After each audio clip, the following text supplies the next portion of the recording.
രാജനഗരിയായ തൃപ്പൂണിത്തുറയിലും ശക്തമായ മത്സരം തന്നെയാണ് നടക്കുന്നത്. തൃപ്പൂണിത്തുറയുടെ വികസന സാധ്യതകളും അത് നിലവിൽ അനുഭവിക്കുന്ന പ്രശ്നങ്ങളും എല്ലാം അവിടുത്തെ പ്രധാന പ്രതിപക്ഷമായ BJP പ്രചാരണങ്ങൾക്ക് ശക്തമായ പ്രചാരണ പ്രവർത്തനങ്ങളുമായിട്ടാണ് മുന്നോട്ട് വന്നിരിക്കുന്നത്. ഈ ഒരു വിഷയത്തിൽ, അതായത് തൃപ്പൂണിത്തുറയുടെ വികസന സാധ്യതകൾ, നിലവിൽ എന്തൊക്കെ പ്രശ്നങ്ങൾ, കഴിഞ്ഞ 4 പതിറ്റാണ്ടുകളായി തൃപ്പൂണിത്തുറ നയിച്ച ഭരണങ്ങൾ അല്ലെങ്കിൽ ഭരണസമിതികൾ ചെയ്യേണ്ട പല കാര്യങ്ങളും ചെയ്തിട്ടില്ല എന്നുള്ളതും, തൃപ്പൂണിത്തുറ വികസന സാധ്യതയിൽ ഒരുപാട് പിന്നിലേക്കാണ് പോയിരിക്കുന്നുള്ള ആരോപണങ്ങളാണ് BJP ഉന്നയിക്കുന്നത്. ഈ ഒരു വിഷയത്തിൽ തൃപ്പൂണിത്തുറയുടെ വികസന സാധ്യതകളും നിലവിൽ അനുഭവിക്കുന്ന പ്രശ്നങ്ങളുമെല്ലാം ചർച്ച ചെയ്യാൻ ഇന്ന് നമ്മോടൊപ്പമുള്ളത് സിറ്റി ജില്ലാ ജനറൽ സെക്രട്ടറി, BJPയുടെ സിറ്റി ജില്ലാ ജനറൽ സെക്രട്ടറി ശ്രീകുട്ടൻ തുണ്ടത്തിലാണ്. അദ്ദേഹം ഈ വികസന സാധ്യത, തൃപ്പൂണിത്തുറയുടെ വികസന സാധ്യതകൾ ബ്രേവ് ഇന്ത്യയോട് ചർച്ച ചെയ്യുക. എവിടെ തോട്ടിൽ ഒരു തുള്ളി വെള്ളമില്ല, റോട്ടിൽ മുഴുവൻ വെള്ളം. ഇതാണ് തൃപ്പൂണിത്തുറയുടെ വികസനത്തിൻ്റെ ഏറ്റവും അവസാനം നമ്മുടെ അനുഭവമായിട്ട് നിൽക്കുന്ന അവസ്ഥ. ഇപ്പോൾ ഭരിച്ചുകൊണ്ടിരിക്കുന്ന ആളുകളുടെ ഏറ്റവും വലിയ വികസനത്തിൻ്റെ വലിയ കാഴ്ചപ്പാടായിട്ട് അവർ അവതരിപ്പിക്കുന്നത് പൂട്ടിക്കിടക്കുന്ന ചില മാളുകളാണ്. ഇപ്പോൾ കഴിഞ്ഞ ഒരാഴ്ചയായിട്ട് ഈ പോളപ്പായൽ നിറഞ്ഞു കിടക്കും. അവിടെ അവരൊന്നും വഞ്ചിയിറക്കാൻ പറ്റാണ്ട് വീട്ടിലിരിക്കുക. അവരുടെ വീട്ടിൽ അടുപ്പ് പുകയുന്നില്ല.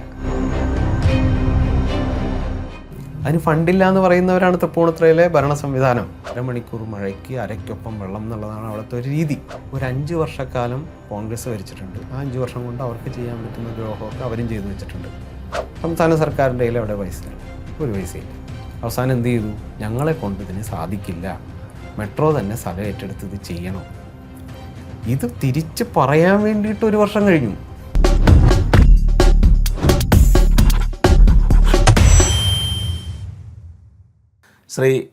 ശ്രീകുട്ടൻ തുണ്ടത്തിൽ, തൃപ്പൂണിത്തുറ എന്ന് പറയുമ്പോൾ ഒരുപാട് ചരിത്രമുറങ്ങുന്ന ഒരു മണ്ണാണ്.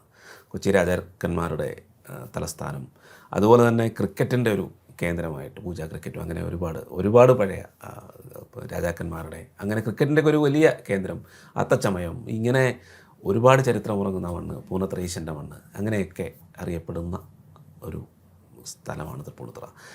പക്ഷേ തൃപ്പൂണിത്തുറയുടെ വികസനം എന്ന് പറയുന്നത് പൊതുവേ നമ്മൾ ഉദ്ദേശിച്ച രീതിയിലുള്ള, അല്ലെങ്കിൽ ജനങ്ങൾ ആഗ്രഹിക്കുന്ന രീതിയിലുള്ള വേഗത്തിൽ അത് നടപ്പിലായിട്ടില്ല എന്നൊരു പരാതിയാണ് ഉയരുന്നത്.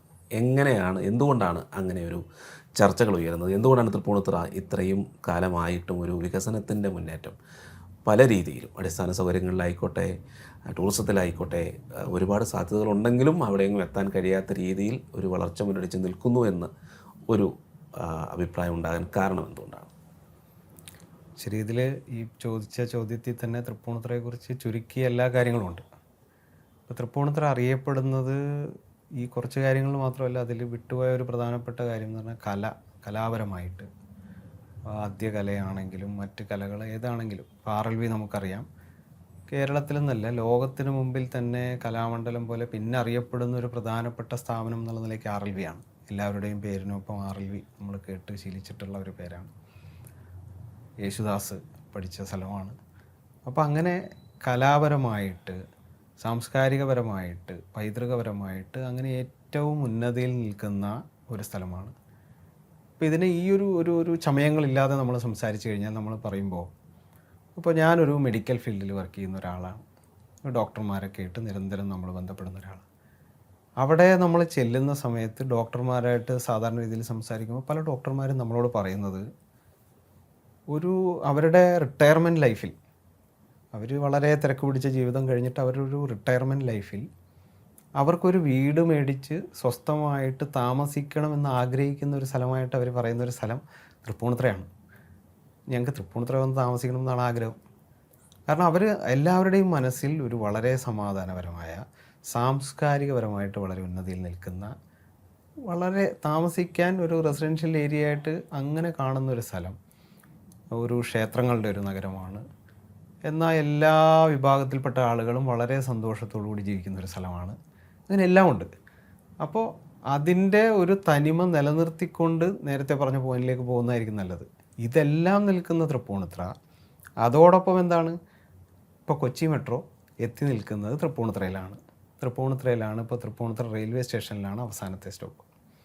അപ്പോൾ കൊച്ചി മെട്രോ പോലെ വലിയൊരു വികസന പദ്ധതി 10,000 കോടി രൂപ മുടക്കി വന്നിട്ടുള്ള ഒരു പദ്ധതി വരുമ്പോൾ ആ ഒരു വികസന കാഴ്ചപ്പാട് വലിയ രീതിയിൽ മാറേണ്ട സ്ഥലമാണ്. എന്നാൽ മറ്റേ ഇത് സംരക്ഷിക്കണം, നമ്മുടെ കലാപരമായിട്ടുള്ള പൈതൃകപരമായിട്ടുള്ള സാംസ്കാരികപരമായിട്ടുള്ള കാര്യങ്ങൾ സംരക്ഷിച്ച് വികസനത്തെ കൊണ്ടുപോകണം. അതിന് പറ്റുന്ന ഏറ്റവും നല്ല ഭൂമി ആണ് തൃപ്പൂണിത്തുറ. പക്ഷേ ഒരു തരത്തിലും അതിന് ചേരുന്ന ഒരു കാര്യങ്ങളും ചിന്തിക്കാതെ അതങ്ങനെ പോവുകയാണ്. ദിവസങ്ങളങ്ങനെ കടന്നു പോകുന്നു, പിന്നോട്ട് നടക്കുന്നു എന്ന് പറയേണ്ടി വരും. പലരും സംസാരിക്കുമ്പോൾ പലരും അവിടെയുള്ള നമ്മൾ രാജകുടുംബങ്ങളുടെ ആളുകളുണ്ട്, അവരോട് സംസാരിക്കുമ്പോൾ കഴിഞ്ഞ ദിവസവും കൂടി അവരോട് സംസാരിച്ചപ്പോൾ അവർ പറയുന്നത് ഇപ്പോഴും പഴയ രാജാക്കന്മാർക്ക് തിരിച്ചു വരുന്ന ഒരു കാലഘട്ടം വന്നു കഴിഞ്ഞാൽ അവർക്ക് വഴി തെറ്റില്ല. തൃപ്പൂണിത്തുറയിൽ അവർക്ക് വഴി തെറ്റില്ല. കാരണം എന്താണ്, അന്ന് അവരുണ്ടാക്കിയിട്ടിട്ടുള്ള റോഡുകൾ തന്നെയാണ് ഇപ്പോഴും ഉള്ളൂ. പുതിയതായിട്ട് ഒരു വഴിയും പുതിയതായിട്ടില്ല. അപ്പോൾ തൃപ്പൂണിത്തുറയിൽ ആ കാര്യത്തിലൊരു മാറ്റമില്ല. ഇതിലൊരു പ്രധാനപ്പെട്ട വസ്തുത, ഇപ്പോൾ വികസനത്തിൻ്റെ കാര്യം, മെട്രോ റെയിലിൻ്റെ കാര്യം, ഇതെല്ലാം കൂട്ടിച്ചേർത്ത് പറയുമ്പോൾ പറയേണ്ട ഒരു പ്രധാനപ്പെട്ട കാര്യം, ഇതൊന്നും കൂടാതെ നമ്മൾ കേട്ടിട്ടുള്ളത്, ഇപ്പോൾ രാജകുടുംബങ്ങൾ എന്ന് പറയുമ്പോൾ ഇവിടുത്തെ ജനങ്ങളെ അടിമകളായിട്ട് വെച്ചിട്ടുള്ള അങ്ങനെയൊക്കെയാണ് നമ്മൾ വെച്ചാൽ നമ്മുടെ വിദ്യാഭ്യാസ സമ്പ്രദായത്തിൻ്റെ ഒരു സിസ്റ്റം അറിയാം, അതിലുള്ള കമ്മ്യൂണിസ്റ്റ് ആധിപത്യം നമുക്കറിയാം. അപ്പോൾ ഇതൊക്കെ നമ്മൾ കേട്ട് ശീലിച്ചതാണ്. പക്ഷേ ശരിക്ക് ഇത് കുറേ ആളുകൾക്ക് അറിയാമെങ്കിലും മൊത്തം എത്ര ആളുകൾക്ക് തൃപ്പൂണിത്തുറയിൽ തന്നെ താമസിക്കുന്ന ആളുകൾക്ക് അറിയുമെന്ന് എനിക്കറിയില്ല. അതായത് ഒരു കാലഘട്ടത്തിൽ ഷൊർണൂർ വരെ ബ്രിട്ടീഷ് ആധിപത്യം, ഷൊർണൂർ വരെ റെയിൽ വന്നു എന്ന് പറഞ്ഞു കഴിഞ്ഞാൽ ഇപ്പോഴത്തെ യുവതലമുറ ചിന്തിക്കുന്നത് റെയിൽ കൊണ്ടുവന്നത് ആരാണ്? ബ്രിട്ടീഷുകാർ വന്നതുകൊണ്ട് റെയിലുണ്ടായി, ബ്രിട്ടീഷുകാർ വന്നതുകൊണ്ട് ഇംഗ്ലീഷ് കിട്ടി എന്ന് ചിന്തിക്കുന്ന ആളാണ് ഞാൻ. ആ വിഷയത്തിലേക്കൊന്നും പോകുന്നില്ല. പക്ഷേ അതിപ്പോൾ ഈ പറഞ്ഞ പോലെ ചുരുക്കി പറഞ്ഞാൽ കക്കാൻ വന്നവന് ഒരു ഉപാധിയായിട്ട്, കട്ടുകൊണ്ട് പോകാൻ വേണ്ടി ഒരു ഉപാധിയായിട്ട് മാർഗമായിട്ടാണല്ലോ അത് കണ്ടത്. അപ്പോൾ അത് ഷൊർണൂർ വരെ വന്ന് നിന്നപ്പോൾ അവർക്ക് വേണ്ടത് അതായിരുന്നു. പക്ഷേ നമ്മുടെ നാട്ടിലേക്ക് അതിൻ്റെ വികസനം എത്തണമെന്ന് ചിന്തിച്ചുകൊണ്ട് കൊച്ചി രാജകുടുംബത്തിലുള്ള അന്നത്തെ രാജാക്കന്മാർ അവരുടെ മുഴുവൻ സമ്പാദ്യവും കൊടുത്തുകൊണ്ട് റെയിലിനെ എറണാകുളത്തേക്ക് എത്തിച്ചത് അവരാണ്. കാരണം ബ്രിട്ടീഷുകാർക്ക് അത് ആവശ്യമില്ലായിരുന്നു. അപ്പോൾ വികസനം, യാത്ര ചെയ്യാൻ വേണ്ടിയിട്ടുള്ള വികസനത്തിൻ്റെ കാഴ്ചപ്പാട് അന്നേ മനസ്സിൽ വെച്ചുകൊണ്ട് ഇത് മുഴുവൻ സമ്പാദ്യം കൊടുത്തിട്ട് തികഞ്ഞില്ല. അന്നത്തെ ഖജനാവിലുള്ള സമ്പാദ്യം കൊടുത്തിട്ട് തികയാതെ വന്നപ്പോൾ പൂർണ്ണത്രയീശൻ്റെ രാജകുടുംബം എങ്ങനെയായിരിക്കും പൂർണ്ണത്രയീശനെ കാണുക എന്നുള്ളത് നമുക്കറിയാം.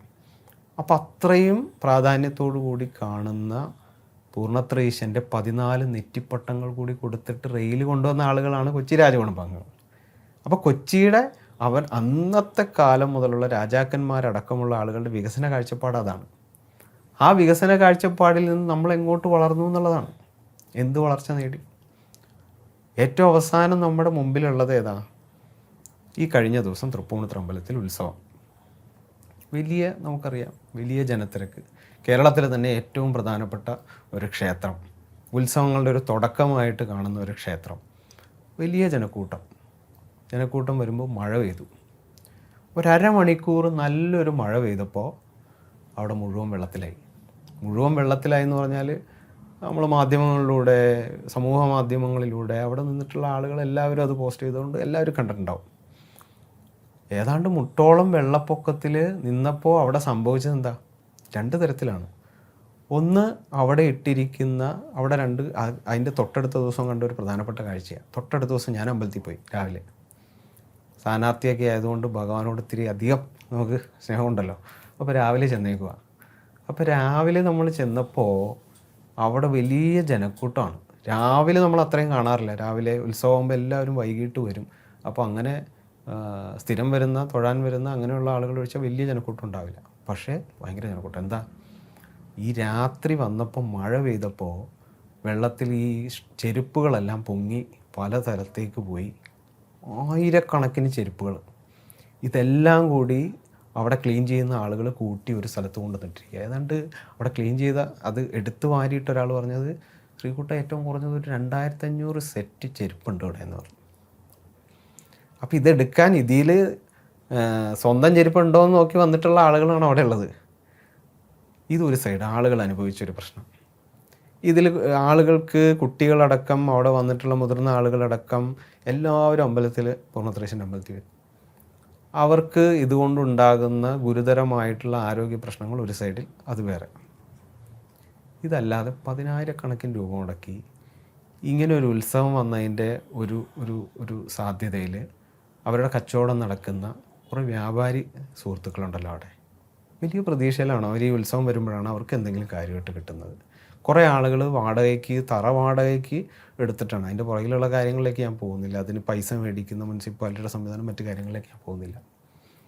അത്രയും അവരുടെ ജീവിതത്തിൻ്റെ ഏറ്റവും പ്രധാനപ്പെട്ട ഭാഗമായിട്ട് അവർ വന്നു നിന്നപ്പോൾ അതെല്ലാം വെള്ളത്തിലായി. ഒരാൾ ഇതിനു വേണ്ടിയിട്ട് ചോദിക്കാൻ ആരോട് ചോദിക്കും? വെള്ളപ്പൊക്കം വന്ന് മഴവെള്ളം വീണ് കഴിഞ്ഞാൽ ഒഴുകിപ്പോകാൻ വേണ്ടിയിട്ടുള്ള മിനിമം സംവിധാനം ഇല്ലാത്തൊരു നാട്. എന്നാൽ അത് ഏതെങ്കിലും ഒരു മലകളാൽ ചുറ്റപ്പെട്ട് കിടക്കുവാണ്, വെള്ളം പോകാൻ എന്തെങ്കിലും സാധ്യതയില്ലാത്തൊരു സ്ഥലമാണ്. വലിയ ഒരു അന്ധകാരത്തോടെന്ന് പറയുന്ന ഒരു കാലഘട്ടത്തിൽ വ്യാപാരത്തിനും വിനോദത്തിനും വേണ്ടിയിട്ട് ഏറ്റവും നേരത്തെ പറഞ്ഞതുപോലെ കാഴ്ചപ്പാടതാണ്. എല്ലാ കാര്യങ്ങൾക്കും വേണ്ട ഒരു ഗതാഗത സംവിധാനങ്ങൾ ഉണ്ടാവണം എന്ന് ആഗ്രഹിച്ച പണ്ടത്തെ ആളുകൾ ഉണ്ടാക്കിയിട്ടിരിക്കുന്ന വലിയൊരു അന്ധകാരത്തോടെന്ന് പറഞ്ഞൊരു തോടുണ്ട് നടുക്കുകൂടി, ഈ ടൗണിൻ്റെ നടുക്കുകൂടി. അതിപ്പോൾ അതിൻ്റെ അവസ്ഥ എന്താ? കാട് കയറി കിടക്കുകയാണ്. അതിലൊരു തുള്ളി വെള്ളമില്ല. എവിടെ? തോട്ടിൽ ഒരു തുള്ളി വെള്ളമില്ല, റോട്ടിൽ മുഴുവൻ വെള്ളം. ഇതാണ് തൃപ്പൂണിത്തുറയുടെ വികസനത്തിൻ്റെ ഏറ്റവും അവസാനം നമ്മുടെ അനുഭവമായിട്ട് നിൽക്കുന്ന അവസ്ഥ. ഇത് ജനങ്ങൾ അനുഭവിക്കുകയാണ് എല്ലാ ദിവസവും. ഇങ്ങനെ നമ്മൾ എന്ത് വിഷയത്തിലെടുത്തോ, ഒരു വിഷയമല്ലല്ലോ, വെള്ളക്കെട്ടിൻ്റെ വിഷയമായിക്കോട്ടെ. വെള്ളക്കെട്ടെന്ന് പറഞ്ഞു കഴിഞ്ഞാൽ ഈ അരമണിക്കൂർ മഴയ്ക്ക്, അവിടെ എല്ലാവരും പറയുന്നത് അരമണിക്കൂർ മഴയ്ക്ക് അരയ്ക്കൊപ്പം വെള്ളം എന്നുള്ളതാണ് അവിടുത്തെ ഒരു രീതി തൃപ്പൂണിത്തുറയിൽ. ഞങ്ങളുടെ കഷ്ടപ്പാട് വേറെയുമുണ്ട് ഇതിൻ്റെ കൂടെ. BJP ഓഫീസ് വെള്ളത്തിൽപ്പോയി. BJP ഓഫീസ് എന്ന് പറഞ്ഞാൽ BJP ഇലക്ഷന് വേണ്ടിയിട്ട് വലിയ കാര്യമായിട്ട് ഞങ്ങളൊരു ഓഫീസ് എടുത്തിട്ടുണ്ട്. അതിൻ്റെ ഉള്ളിൽ മുഴുവൻ വെള്ളം കയറി. കമ്പ്യൂട്ടർ അടക്കമുള്ള സാധനങ്ങൾ അവിടെ ഇരിക്കുകയാണ്. എല്ലായിടത്തും മുകളിൽ കയറ്റി വെച്ചുകൊണ്ട് രക്ഷപ്പെട്ടു. അപ്പോൾ ഈ എല്ലാ ജനങ്ങളും വീടുകളിൽ വെള്ളം കയറുന്നു, എല്ലാവരും അനുഭവിക്കുകയാണ്. എന്താ സംഭവം? മഴ പെയ്തപ്പോൾ ഒരു ചെറിയ വെള്ളക്കെട്ട് വന്നത്, വെള്ളം ഒഴുകിപ്പോകാൻ വേണ്ടിയിട്ടുള്ള ഒരു ശരിയായിട്ടുള്ള പ്ലാനിങ് ഇല്ല. അപ്പോൾ പ്ലാനിങ് ഇല്ലാത്തതിൻ്റെ കാരണം നമ്മൾ അവിടെ ചെന്ന് നോക്കിക്കഴിഞ്ഞാൽ നമുക്ക് മനസ്സിലാവും. ഇത് ഓരോ വാർഡുകളിൽ കൂടിയാണ് ഈ തോടുകൾ പോകുന്നത്, ഈ കാനകൾ പോകുന്നത്. ഒരു വാർഡിന് ക്ലീനിങ്ങിന് വേണ്ടിയിട്ട് ഒരു സമയത്ത് ഫണ്ട് അനുവദിച്ചിട്ടുണ്ടെങ്കിൽ അവർ ക്ലീൻ ചെയ്യും. അവരപ്പുറത്തെ വാർഡിൽ പോയി ചെയ്യുമോ? ഇല്ല. അപ്പോൾ വെള്ളം ഒഴുകി പോകേണ്ട അപ്പുറത്തെ വാർഡിൽ ക്ലീൻ ചെയ്തിട്ടില്ല, ഇപ്പുറത്തെ വാർഡിലും ക്ലീൻ ചെയ്തിട്ടില്ല, നടുക്കൊരു സ്ഥലത്ത് ക്ലീൻ ചെയ്യും. ഇനി ഇപ്പുറത്ത് ക്ലീൻ ചെയ്യുമ്പോൾ അപ്പുറത്ത് ക്ലീൻ ചെയ്തിട്ടുണ്ടോ? ഇല്ല. അപ്പോൾ ഇതിന് ഒരു കാഴ്ചപ്പാടുമില്ല. ഇങ്ങനെ വെള്ളക്കെട്ട് വരും, മഴക്കാലമുണ്ട്, മഴ പെയ്യാനുള്ള സാധ്യതകളുണ്ട്. അപ്പോൾ ഇത് ഏതെങ്കിലും ഒരു സമയത്ത് മാത്രം പ്രളയം വന്ന പോലെ 2018 വന്നാണെങ്കിൽ കുഴപ്പമില്ല. 2018 പ്രളയത്തിൻ്റെ സമയത്ത് വെള്ളം കയറാതിരുന്ന ഒരേ ഒരു സ്ഥലമാണ് തൃപ്പൂണിത്തുറ. അപ്പോൾ ആ തൃപ്പൂണിത്തുറയുടെ അവസ്ഥയാണ് ഓരോ ദിവസം കഴിയും തോറും. പ്രളയത്തിൽ വെള്ളം കയറുന്നില്ല, പക്ഷേ ഒരു നല്ലൊരു മഴ തൃപ്പൂണിത്തുറ ടൗണിൽ പെയ്താൽ വെള്ളം ഒഴുകിപ്പോകാൻ യാതൊരു വിധത്തിലുള്ള സംവിധാനമില്ല. ഇതാണ് തൃപ്പൂണിത്തുറയുടെ ശരിയായിട്ടുള്ള ഇപ്പോൾ നമ്മുടെ മുമ്പിൽ അനുഭവവേദ്യമായിട്ടുള്ള വികസനം. ഇത് വികൃതമായിട്ടുള്ളൊരു വികസന മാതൃകയാണ്, വികൃതമാണ്. തൃപ്പൂണിത്തുറയെ പോലെയുള്ള ഇത്രയും സാംസ്കാരികമായിട്ട് ഇത്രയും ജനങ്ങൾ താമസിക്കണം എന്ന് ആഗ്രഹിക്കുന്ന, അവരുടെ ഏറ്റവും അവസാന കാലം അവർക്ക് അവിടെ വന്ന് സ്വസ്ഥമായിട്ട് താമസിക്കണമെന്ന് ചിന്തിക്കുന്ന ആളുകൾ അനുഭവിക്കുന്ന അങ്ങനെ ഒരു സ്ഥലത്ത് നമ്മൾ അനുഭവിക്കുന്ന ബുദ്ധിമുട്ടാണ്. അപ്പോൾ ഇത് മാറണമെങ്കിൽ കാഴ്ചപ്പാട് വരണം. ഞാൻ നേരത്തെ പറഞ്ഞ പോലെ ഇപ്പോൾ മെട്രോ വരുന്നു. മെട്രോ വന്നപ്പോൾ എന്താ സംഭവിച്ചത്? തൃപ്പൂണിത്തുറയിലേക്ക് മെട്രോ വരുന്നു എന്ന് പറയുമ്പോൾ നമ്മളൊക്കെ ചിന്തിക്കുന്നു, തൃപ്പൂണിത്തുറയുടെ മൊത്തം മുഖം മാറാൻ പോവുകയാണ്. മൊത്തം മുഖം മാറുന്നു എന്ന് പറയുമ്പോൾ എന്തുകൊണ്ടാണ് അങ്ങനെ ചിന്തിക്കുന്നത്? മെട്രോ പദ്ധതികൾക്കൊരു ഗുണമുണ്ട്. എന്താ? മെട്രോ സിറ്റിയായിട്ട് വളരുന്നു എന്നുള്ളതൊരു സൈഡിൽ. അതിൻ്റെ ഏറ്റവും ഗുണം എന്ന് പറഞ്ഞാൽ അതുമായിട്ട് അനുബന്ധമായിട്ടുള്ള റോഡുകൾ വികസിക്കും. മെട്രോ അനുബന്ധ റോഡുകളുടെ വികസനം മറ്റെല്ലാം ഇതിൻ്റെ പദ്ധതിയുടെ ഭാഗമാണ്. തൃപ്പൂണിത്തുറ വന്നപ്പോഴുള്ളൊരു ഉദാഹരണം നിങ്ങളൊക്കെ തന്നെ പോയി കഴിയുമ്പോൾ, ഇവിടുത്തെ ജനങ്ങളെല്ലാവരും സഞ്ചരിക്കുമ്പോൾ അറിയുന്നൊരു കാര്യമാണ്. ആലുവ മുതൽ തൃപ്പൂണിത്തുറ വരെ വരുമ്പോൾ ഈ മെട്രോയുടെ ഒരു സ്ഥലം ഏറ്റെടുക്കുന്നതിന് ഒരു അളവുണ്ട്. 22 മീറ്ററിലാണ് വീതിയിലാണ് റോഡുള്ളത്. ഇത് നമുക്കറിയാം മെട്രോ ഏറ്റെടുക്കുന്ന സമയത്ത് വലിയ അങ്കലാപ്പ് എല്ലാവർക്കും ഉണ്ടായിരുന്നു. ഇത്രയും വീതിയിൽ ടൗണിൽ, എറണാകുളം ടൗണിൽ എങ്ങനെ സ്ഥലം ഏറ്റെടുക്കും? ഇത്രയും വിലപിടിപ്പുള്ള, ഇത്രയും തിങ്ങിപ്പാർക്കുന്ന, ഇത്രയും വ്യാപാരികൾ തിങ്ങി ചുറ്റും കടകളും ഒക്കെയുള്ള വലിയ ബിൽഡിങ്ങുകളുള്ള സ്ഥലത്ത് എങ്ങനെ ഏറ്റെടുക്കും? വലിയ പ്രശ്നമായിരുന്നു അന്ന്. ഇതൊക്കെ മറികടന്ന് തൃപ്പൂണിത്തുറ വരെ എത്തി. 22 മീറ്റർ എന്നുള്ളത് തൃപ്പൂണിത്തുറയിലെത്തിയപ്പോൾ തൃപ്പൂണിത്തുറയുടെ ഏറ്റവും അവസാനത്തെ സ്ട്രെച്ചിൽ 16 മീറ്ററായിട്ട് ചുരുങ്ങി. എങ്ങനെ ചുരുങ്ങിയെന്നറിയണ്ടേ? സത്യം പറഞ്ഞു കഴിഞ്ഞാൽ ഇപ്പോൾ ഇരിക്കുന്ന ഭരണ സംവിധാനത്തിലിരിക്കുന്ന CPM നേതൃത്വത്തിലുള്ള ഭരണ സംവിധാനമാണ് കഴിഞ്ഞ 45 വർഷമായിട്ടും ഭരിക്കുന്നത്. മുനിസിപ്പാലിറ്റി ആയതിനു ശേഷം ഒരു 5 വർഷക്കാലം കോൺഗ്രസ് ഭരിച്ചിട്ടുണ്ട്. ആ 5 വർഷം കൊണ്ട് അവർക്ക് ചെയ്യാൻ പറ്റുന്ന ദ്രോഹമൊക്കെ അവരും ചെയ്തു വെച്ചിട്ടുണ്ട്. ബാക്കി മുഴുവൻ കാലം 40 വർഷക്കാലവും ഭരിച്ചിട്ടുള്ളത് CPM ആണ്. ഇവർ ജനങ്ങളെ തെറ്റിദ്ധരിപ്പിച്ചും നുണപ്രചരണം നടത്തിയും ഇവർ അധികാരത്തിൽ വരും. എന്നിട്ട് ഇവർ ആരെങ്കിലും ദ്രോഹിക്കാതിരുന്നാൽ, മിണ്ടാതിരുന്നാലും അവിടെ കാര്യങ്ങൾ നടക്കും. അത്രയും സുന്ദരമായ സ്ഥലമാണ്. പക്ഷെ അങ്ങനെ ചെയ്യില്ല. ഇവരെന്ത് ചെയ്തു? ഈ മെട്രോയുടെ റോഡ് വന്ന് ഏറ്റവും അവസാനത്തെ സ്ട്രെച്ച് എത്തിയപ്പോൾ അവർ തീരുമാനിച്ചു, നമ്മളൊക്കെ എന്താ ചെയ്യുക? ഒരു സാധാരണ രീതിയിൽ നമ്മൾ ഈ കേരളത്തിൽ മാത്രമല്ല, ഭാരതത്തിൽ എവിടെ പോയാലും നമ്മൾ ചിന്തിച്ചു കഴിഞ്ഞാൽ അവിടെ ഒരു കേന്ദ്ര പദ്ധതി നടക്കുന്നുണ്ടെങ്കിൽ, അല്ലെങ്കിൽ ഒരു സംസ്ഥാന സർക്കാരുമായിട്ട് ബന്ധപ്പെടുത്തിയോ എങ്ങനെയെങ്കിലും നടത്താൻ പറ്റുമെങ്കിൽ പോലും അങ്ങോട്ടേക്ക് ഫണ്ട് ആവശ്യപ്പെട്ട് അത് മേടിച്ച് ഇത് പൂർത്തിയാക്കാനും ശ്രമിക്കുക. അതുമായിട്ട് ബന്ധപ്പെട്ട് ഞാൻ നേരത്തെ പറഞ്ഞ പോലെ മെട്രോ വരുമ്പോൾ ഒരു ഗുണം എന്താ? അനുബന്ധ റോഡുകളും കൂടി വികസിപ്പിക്കാം.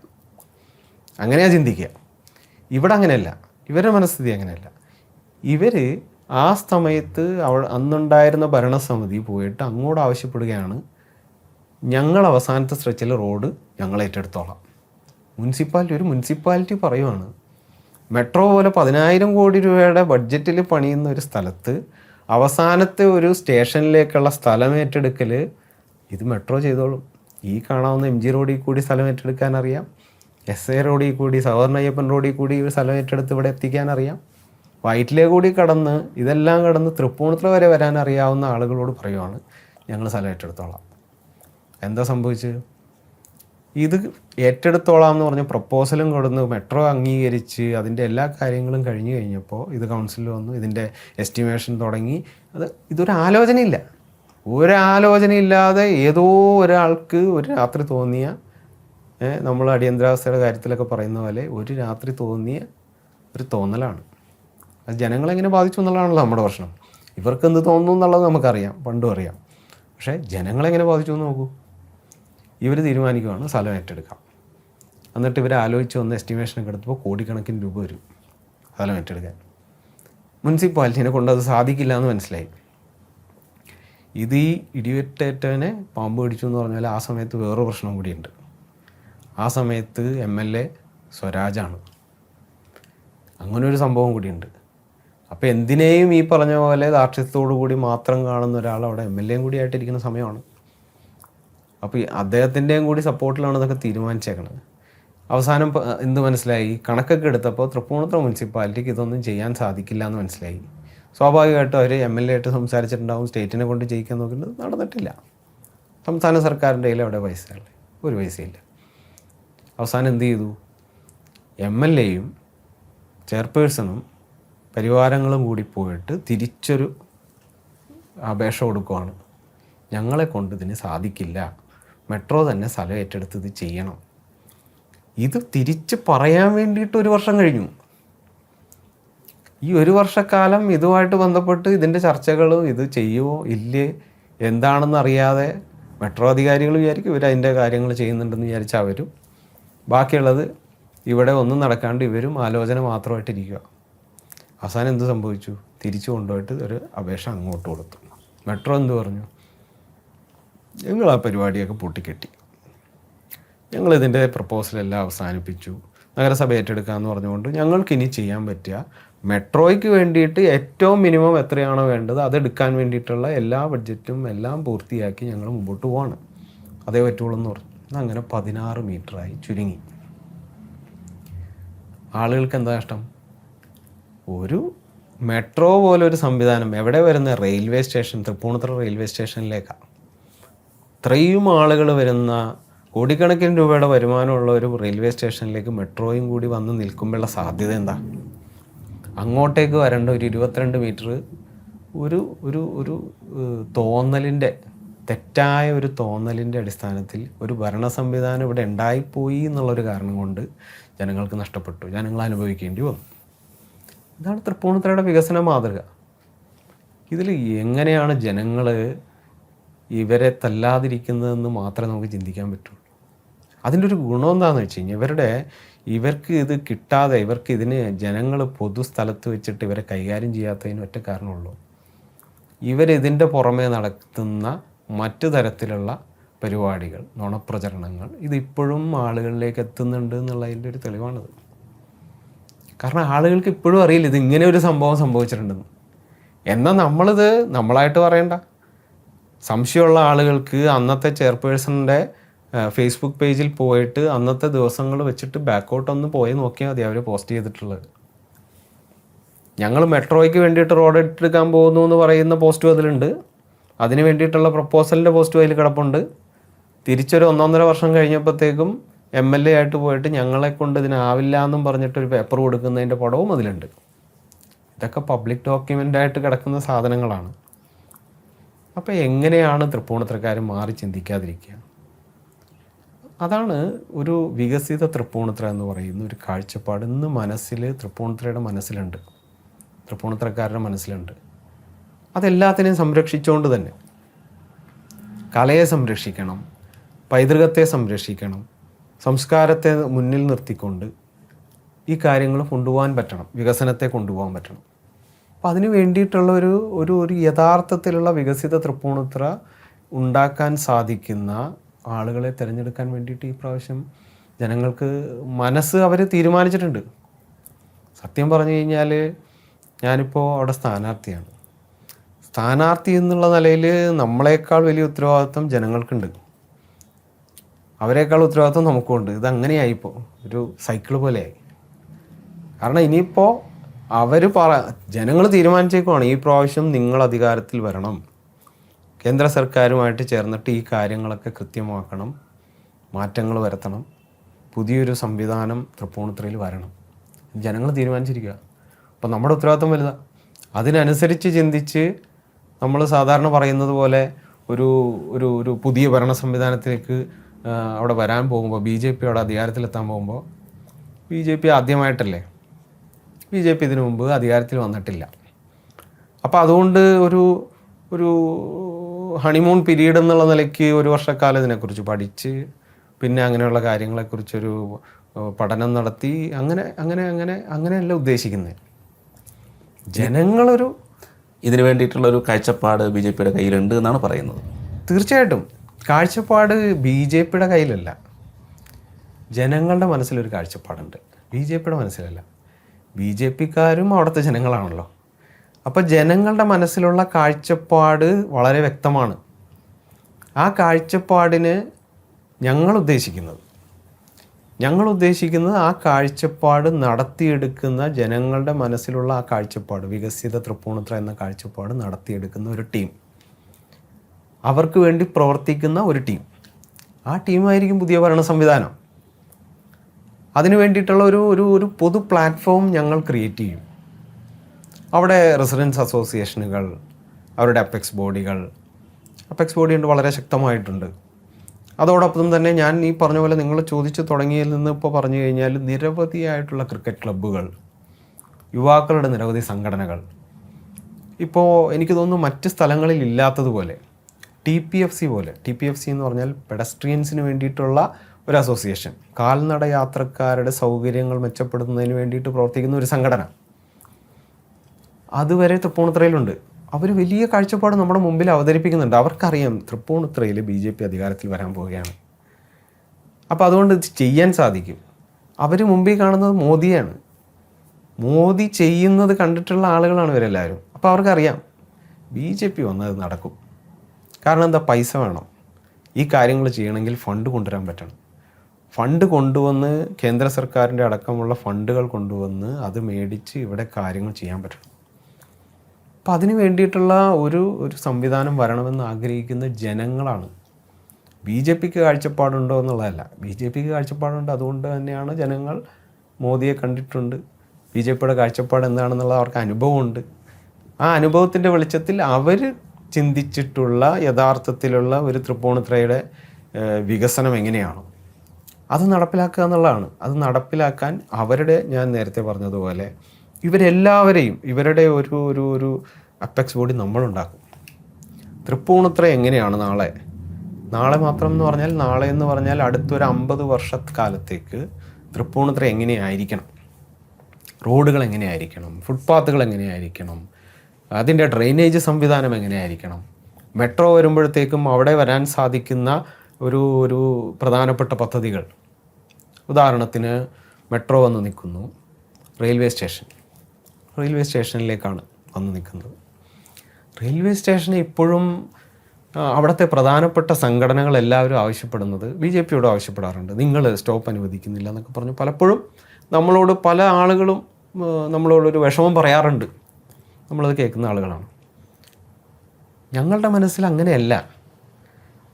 2 പ്ലാറ്റ്ഫോം മാത്രമുള്ള ഒരു സ്ഥലത്തേക്ക് വീണ്ടും വീണ്ടും വണ്ടികൾ അനുവദിച്ച് വണ്ടികൾക്ക് സ്റ്റോപ്പ് അനുവദിക്കൽ എന്ന് പറയുന്ന സ്ഥലത്തേക്കല്ല. അത് വേണ്ടതാണ് ഒരു കാലഘട്ടത്തിൽ അല്ലെങ്കിൽ ഈ ഒരു ഷോർട്ട് പീരീഡിൽ നമുക്ക് അങ്ങനെയുള്ള സൗകര്യങ്ങളും കൂടി വേണ്ടതാണ്.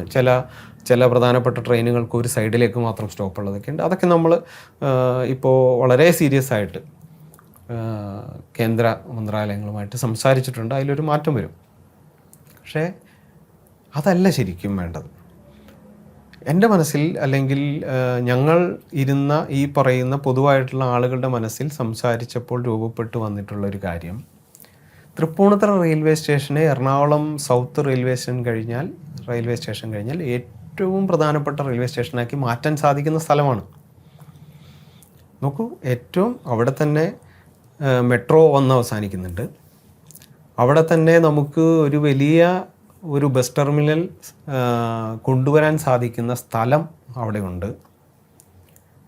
അതുപോലെ തന്നെ തൃപ്പൂണിത്തുറ ഇപ്പോൾ തന്നെ വലിയ വരുമാനമുള്ള റെയിൽവേ സ്റ്റേഷനാണ്. അപ്പോൾ അതിൽ പ്ലാറ്റ്ഫോമുകൾ വർദ്ധിക്കണം.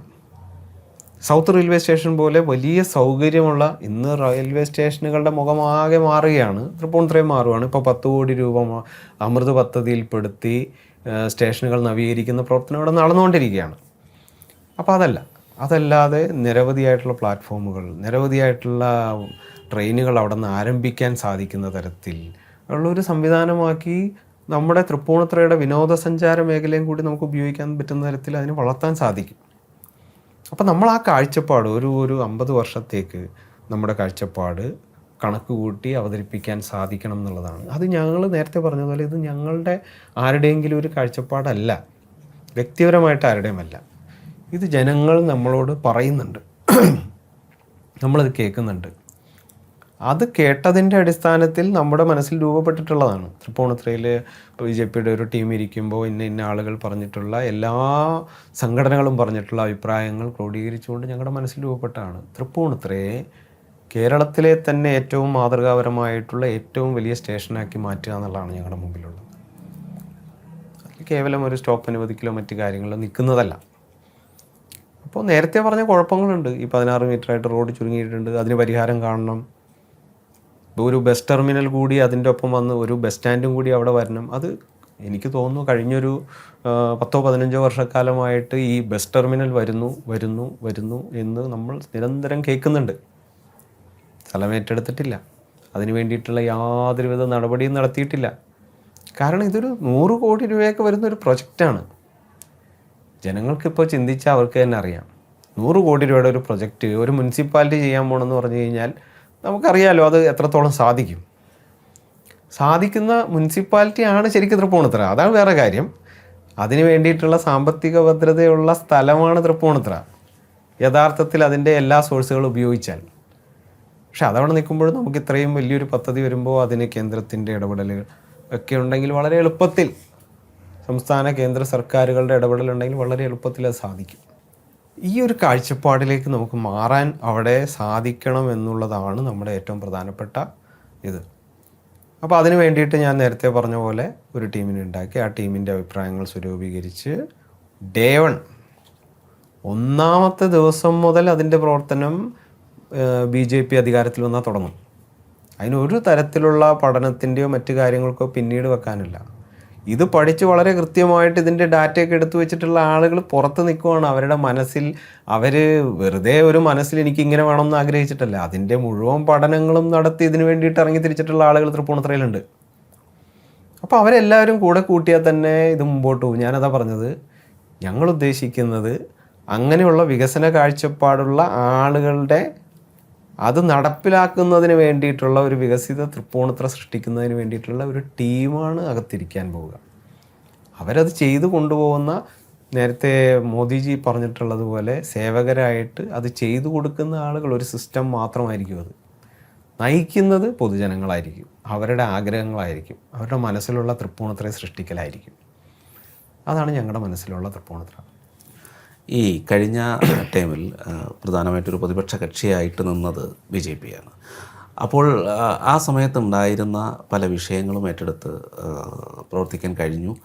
അപ്പോൾ ഒരു ഭാവിയിലേക്ക് പോകുന്ന സമയത്ത് എങ്ങനെയാണ് ഈ ഈ ഈ ഈ പ്രതിപക്ഷമായിരിക്കുന്ന സമയത്ത് അനുഭവിച്ച, അല്ലെങ്കിൽ കേട്ടിട്ടുള്ള, അല്ലെങ്കിൽ ആളുകളുടെ പരാതി നേരിട്ടുള്ള, നിരന്തരമായി ഉണ്ടായിരിക്കുന്ന പല പരാതികൾ, പല സംഭവങ്ങൾ, ഇതൊക്കെ എങ്ങനെയാണ് നിങ്ങൾക്ക് മാറ്റാൻ കഴിയുക? അല്ല, ഇതിൽ ഞങ്ങൾ കേട്ടിട്ടുള്ള പരാതികൾ മാത്രമല്ലല്ലോ, ഞങ്ങൾ അനുഭവിച്ചിട്ടുള്ള കാര്യങ്ങളാണ്. ഞങ്ങൾ വളരെ സാധാരണക്കാരായിട്ടുള്ള, നിങ്ങൾ തൃപ്പൂണിത്തുറയിലെ BJPയുടെ കാൻഡിഡേറ്റ് ലിസ്റ്റ് എടുത്ത് നോക്കിയാലും അവിടുത്തെ പ്രവർത്തകരുടെ ലിസ്റ്റ് എടുത്ത് നോക്കിയാലും വളരെ സാധാരണക്കാരായിട്ടുള്ള ആളുകൾ പ്രവർത്തിക്കുന്ന ഒരു പാർട്ടിയാണ് BJP. ഞങ്ങൾ അനുഭവിക്കുവാണ്. ഞങ്ങളതിന് പരിഹാരം കാണേണ്ടത് ഞങ്ങളെ സംബന്ധിച്ച് ഞങ്ങളുടെ ആവശ്യമാണ്. അതാണ് ഞാൻ പറഞ്ഞത്. നോക്കൂ, ഒരു പ്രധാനപ്പെട്ടൊരു കാര്യം പറയാം. നിങ്ങളിപ്പോൾ ഇന്ന് പോയി തൃപ്പൂണിത്തുറ ഇരുമ്പ് പാലം എന്ന് പറയുന്ന വളരെ പഴക്കം ചെന്നിട്ടുള്ള, സംരക്ഷിക്കണമെന്നും സംരക്ഷിക്കേണ്ടെന്നും രണ്ട് തരത്തിലും പറയുന്ന ഒരു പുരാവസ്തു ആയതുകൊണ്ട് അതിനെ ആ രീതിയിൽ സംരക്ഷിക്കണം എന്ന് പറയുന്നവരുണ്ട്. ആ വഴിക്കൊരു വലിയ യാത്രാ സംവിധാനം വരണം, പുതിയ പാലം വരണം എന്ന് പറഞ്ഞിട്ട് ആ രീതിക്ക് ചിന്തിക്കുന്നവരുണ്ട്. അതൊരു സൈഡ്. പക്ഷെ ആ ഭാഗത്ത് പോയാൽ അവിടെ നിങ്ങളിപ്പോൾ പോയി നോക്കിക്കോളൂ, പായൽ കൊണ്ട് നിറഞ്ഞിട്ട് ഒരാൾക്കൊരു വഞ്ചി ഇറക്കാൻ പറ്റാത്തൊരു സ്ഥലമാണ്. ഇവിടെ നമ്മൾ ചെന്ന് കഴിഞ്ഞാൽ ഒരു വൈകിട്ട് ഒരു 3 മണി 4 മണിക്ക് ചെന്ന് കഴിഞ്ഞാൽ അവിടെ യുവാക്കളായിട്ടുള്ള ആളുകളൊക്കെ വന്ന് ഫോട്ടോ എടുക്കാനായിട്ടുള്ള തിരക്കാണ്. നല്ല രസമാണ്. ഈ പോളപ്പായൽ വന്ന് ഇങ്ങനെ പുഴ ഇങ്ങനെ മൂടി നിൽക്കുന്ന ഒരവസ്ഥ നല്ല രസമാണ്. ഈ നമ്മൾ ചില വയലിലൊക്കെ പോകുമ്പോഴത്തേക്കും കാണുന്നത് പോലെ നല്ല പച്ചപ്പ്. അതാണ് നമ്മുടെ മനസ്സിൽ. ഞങ്ങളുടെ മനസ്സിൽ അതല്ല. ഞങ്ങൾ കാണുന്നത് ഞങ്ങൾ സഞ്ചരിക്കുന്ന വഴികളിൽ മത്സ്യത്തൊഴിലാളികളായിട്ടുള്ള ആളുകളൊക്കെയുള്ള ഞങ്ങളുടെ കൂട്ടുകാർ, ഞങ്ങളുടെ കൂട്ടുകാരുടെ അച്ഛന്മാർ, മുതിർന്ന ആളുകളൊക്കെ വള്ളവുമായിട്ട് വൈകിട്ടിറങ്ങി വല നീട്ടി മത്സ്യബന്ധനം നടത്തി അതുകൊണ്ട് സ്വന്തം വീട് പുലർത്തി പോകുന്ന ആളുകളുണ്ട് ഞങ്ങളുടെ നാട്ടിൽ. അല്ലാതെ നമ്മളീ കാണുന്ന രാജവീതി എന്ന് പറയുന്ന ആ ഒരു ഇത് മാത്രമല്ല തൃപ്പൂണിത്തുറ. ഇതിനോട് ചേർന്ന് കിടക്കുന്ന തീരദേശ പ്രദേശങ്ങളിൽ ജീവിക്കുന്ന മത്സ്യത്തൊഴിലാളികളായിട്ടുള്ള ആളുകളും ഞങ്ങളുടെ ചിന്തയിലുള്ളവരാണ്, ഞങ്ങൾ അനുഭവിക്കുന്നവരാണ്. ഞാൻ ആ വഞ്ചിയിൽ യാത്ര ചെയ്യുന്ന ആളാണ്. വഞ്ചിയിൽ കയറി പഠിക്കാൻ പോകുന്ന കാലഘട്ടത്തിൽ നമുക്ക് പാലങ്ങളില്ലായിരുന്നപ്പോൾ അതിൽ ആ വഞ്ചിയിൽ കയറി പോയിട്ടുള്ളതാണ്. ഒരു വഞ്ചി പോകുന്ന സമയത്ത് പോളപ്പായലുണ്ടെങ്കിൽ എന്ത് സംഭവിക്കുമെന്ന് സ്കൂളിൽ പോകാതിരുന്ന അന്ന് നമുക്ക് സന്തോഷമായിരിക്കും. പക്ഷേ വഞ്ചി പോവില്ല അന്നത്തെ ദിവസം. അത് നമ്മൾ കാണുന്നുണ്ടാവും. അപ്പം ഞാൻ നേരത്തെ പറഞ്ഞതുപോലെ ആളുകൾക്ക് കാണുന്ന ആ ഭംഗിയല്ല അത്. അവർക്ക് അത് ചിലപ്പോൾ കഴിഞ്ഞ ഒരാഴ്ചയായിട്ട് ഈ പോളപ്പായൽ നിറഞ്ഞു കിടക്കും അവിടെ. അവരൊന്നും വഞ്ചി ഇറക്കാൻ പറ്റാണ്ട് വീട്ടിലിരിക്കുക. അവരുടെ വീട്ടിൽ അടുപ്പ് പുകയുന്നില്ല, വേറൊരു വരുമാന മാർഗം അവർക്കില്ല. ഇതിനെക്കുറിച്ച് ഒരാളും ചർച്ചയേ ചെയ്യുന്നില്ല. ഒരു ഭരണ സംവിധാനത്തിൻ്റെ ഭാഗത്തുനിന്ന് ആരും ചർച്ച ചെയ്യുന്നില്ല. നോക്ക്, ഇതുമായിട്ട് ബന്ധപ്പെട്ട് അവിടെ വരുന്ന തീരദേശ മേഖല വരുന്ന മുഴുവൻ സ്ഥലങ്ങളിലെയും ആളുകൾ അവിടുത്തെ കൗൺസിലർമാരോട് ചോദിക്കുന്നുണ്ട്, എന്താണ് ഇത് ഒന്ന് തള്ളി നീക്കാൻ അല്ലെങ്കിൽ അത് വാരാൻ എന്താണ് സംവിധാനം? ഫണ്ടില്ല. അതിന് ഫണ്ടില്ല എന്ന് പറയുന്നവരാണ് തൃപ്പൂണിത്തുറയിലെ ഭരണ സംവിധാനം. ഇതൊരു ഒരു ഒരു ഒരു നിരന്തരമായിട്ട് വേണ്ട ഒരു പ്രവർത്തനം. നമ്മളെങ്ങനെയാണ് കാനകളെങ്ങനെയാണ് ഒരു ദിവസം ക്ലീൻ ചെയ്ത് കഴിഞ്ഞാൽ പിന്നെ 10 വർഷം കഴിഞ്ഞിട്ടാണോ ക്ലീൻ ചെയ്യുന്നത്? അഴുക്ക് വരും, വീണ്ടും ക്ലീൻ ചെയ്യണം, എന്നാലാണ് സുഗമമായിട്ടുള്ള നീരൊഴുക്കുണ്ടാവുള്ളൂ. ഇത് വേറെ കാര്യങ്ങളിലും വേണ്ടി വരും. പോളപ്പായൽ എന്ന് പറഞ്ഞാൽ അവിടുത്തെ സാധാരണ മത്സ്യത്തൊഴിലാളികൾക്ക് അവരുടെ ഉപജീവനത്തിന് വേണ്ടിയിട്ട് പുറത്തിറങ്ങാൻ പറ്റാത്ത സാഹചര്യം ഉണ്ടാക്കുവാണ്. അത് മനസ്സിലാക്കുന്ന ആളുകൾക്കല്ലേ അതിൻ്റെ ബുദ്ധിമുട്ട് അറിയാൻ പറ്റൂ. അപ്പോൾ അതാണ് ഞാൻ നേരത്തെ പറഞ്ഞത്, നിങ്ങൾ ചോദിച്ചതിൽ ഞാൻ പറഞ്ഞത്, ഇത് ഞങ്ങളോട് ആരെങ്കിലും പറയുന്നതല്ല. ഞങ്ങൾക്കറിയാം അവിടെ പോളപ്പായൽ വന്നാൽ അവിടുത്തെ സാധാരണക്കാരായിട്ടുള്ള മത്സ്യത്തൊഴിലാളികൾക്ക് വഞ്ചി ഇറക്കാൻ സാധിക്കില്ല, അവർക്ക് വല നീട്ടാൻ സാധിക്കില്ല, അവർക്ക് ജോലി നടക്കില്ല. അതുകൊണ്ട് അവരുടെ വീട്ടിൽ ഇന്ന് പട്ടിണിയായിരിക്കും. അപ്പോൾ സ്വാഭാവികമായിട്ടും അതറിയുന്ന ഞങ്ങളെ സംബന്ധിച്ചിടത്തോളം ഞങ്ങളുടെ മനസ്സിൽ ഒരു കാഴ്ചപ്പാടുണ്ട്. ബസ് ടെർമിനൽ പോലെ 100 കോടിയുടെ പദ്ധതി വരിക എന്നുള്ളത് മാത്രമല്ല ഞങ്ങളുടെ കാഴ്ചപ്പാട്. സാധാരണക്കാരൻ അവൻ്റെ മെച്ചപ്പെട്ട ജീവിതം മുമ്പോട്ട് കൊണ്ടുപോകാൻ വേണ്ടിയിട്ടുള്ള അടിസ്ഥാന സൗകര്യങ്ങൾ ഒരുക്കാൻ വേണ്ടിയിട്ടുള്ള ബാധ്യത ഒരു ഭരണ സംവിധാനത്തിനുണ്ട്. അപ്പോൾ അത് ക്ലീൻ ചെയ്യണം. പോളപ്പായൽ വാരാൻ വേണ്ടിയിട്ടുള്ളൊരു സംവിധാനമാണ്. അത്യാധുനികമായിട്ടുള്ള ഒരുപാട് മെഷീനറീസൊക്കെ ഇപ്പോൾ അവൈലബിൾ ആണെന്നേ.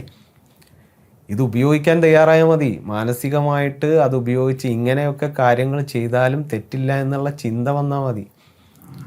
അതിന് പകരം നമ്മൾ ഇന്നും ഒരു വലിയ ബഹളം ഉണ്ടാകുമ്പോഴത്തേക്കും ഒരാളെ വഞ്ചി കയറ്റിവിട്ട് ഈ പായൽ അപ്പുറത്തേക്ക് തള്ളിവിടാം എന്നുള്ള ചിന്തയിൽ നമ്മൾ ഇരുന്ന് കഴിഞ്ഞാൽ ഒരു കാലത്തും നമ്മുടെ നാട്ടിൽ മാറ്റം ഉണ്ടാകാൻ പോകുന്നില്ല.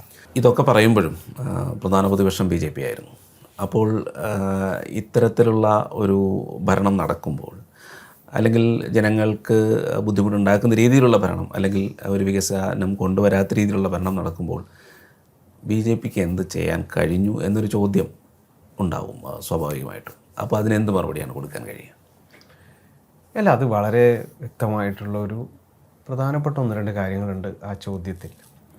അതൊരു മറുപടി പറയേണ്ട ഒരു ചോദ്യമാണ്. BJPയെ സംബന്ധിച്ച് പ്രധാന പ്രതിപക്ഷമായിട്ടിരിക്കുമ്പോൾ ഒരു മറുപടി പറയേണ്ട ചോദ്യമാണ്. നോക്കൂ, ഇതിൽ 1-2 കാര്യങ്ങൾ. ഒന്ന്, നിങ്ങൾ CPM പോലെ ഒരു ഭരണ സംവിധാനം ഇരിക്കുമ്പോൾ അവിടെ പ്രതിപക്ഷത്തിന് എന്ത് വില, എന്ത് മാന്യത അവർ കൊടുക്കും എന്നുള്ളത് നമുക്കറിയാം. അതൊരു സൈഡ്, അത് പോട്ടെ. പക്ഷേ BJP നോക്കൂ, 3 പ്രാവശ്യം BJP അവിശ്വാസ പ്രമേയം കൊണ്ടുവന്നിരുന്നു, പല വിഷയങ്ങളിലായി കൊണ്ടുവന്നിരുന്നു. ഏറ്റവും അവസാനം വികസനവുമായി ബന്ധപ്പെട്ട് വന്ന ഒരു പ്രശ്നത്തിൽ അവിടെ നമ്മളിതിനു മുമ്പ് പല തവണ ചർച്ച ചെയ്തിട്ടുള്ള 1-2 വിഷയങ്ങളാണ്. അതായത് മാലിന്യ സംസ്കരണത്തിന് വേണ്ടിയിട്ട് സ്വന്തമായിട്ടൊരു പദ്ധതിയില്ല. തനതായിട്ടുള്ള മാലിന്യ സംസ്കരണ പ്ലാന്റ് സ്ഥാപിക്കും എന്നുള്ളത് എല്ലാ ബഡ്ജറ്റ് ബുക്കിലും മുനിസിപ്പാലിറ്റി വരാറുണ്ട്. അതിങ്ങനെ കോപ്പി എടുത്ത പോലെ ഇങ്ങനെ വന്നുകൊണ്ടിരിക്കുന്നതല്ലാണ്ട് ഇതുവരെ അങ്ങനെ ഒരു സംവിധാനത്തിന് വേണ്ടി ഒരു സ്ഥലം കണ്ടെത്താനോ മറ്റു കാര്യങ്ങളോ ഒന്നും സാധിച്ചിട്ടില്ല.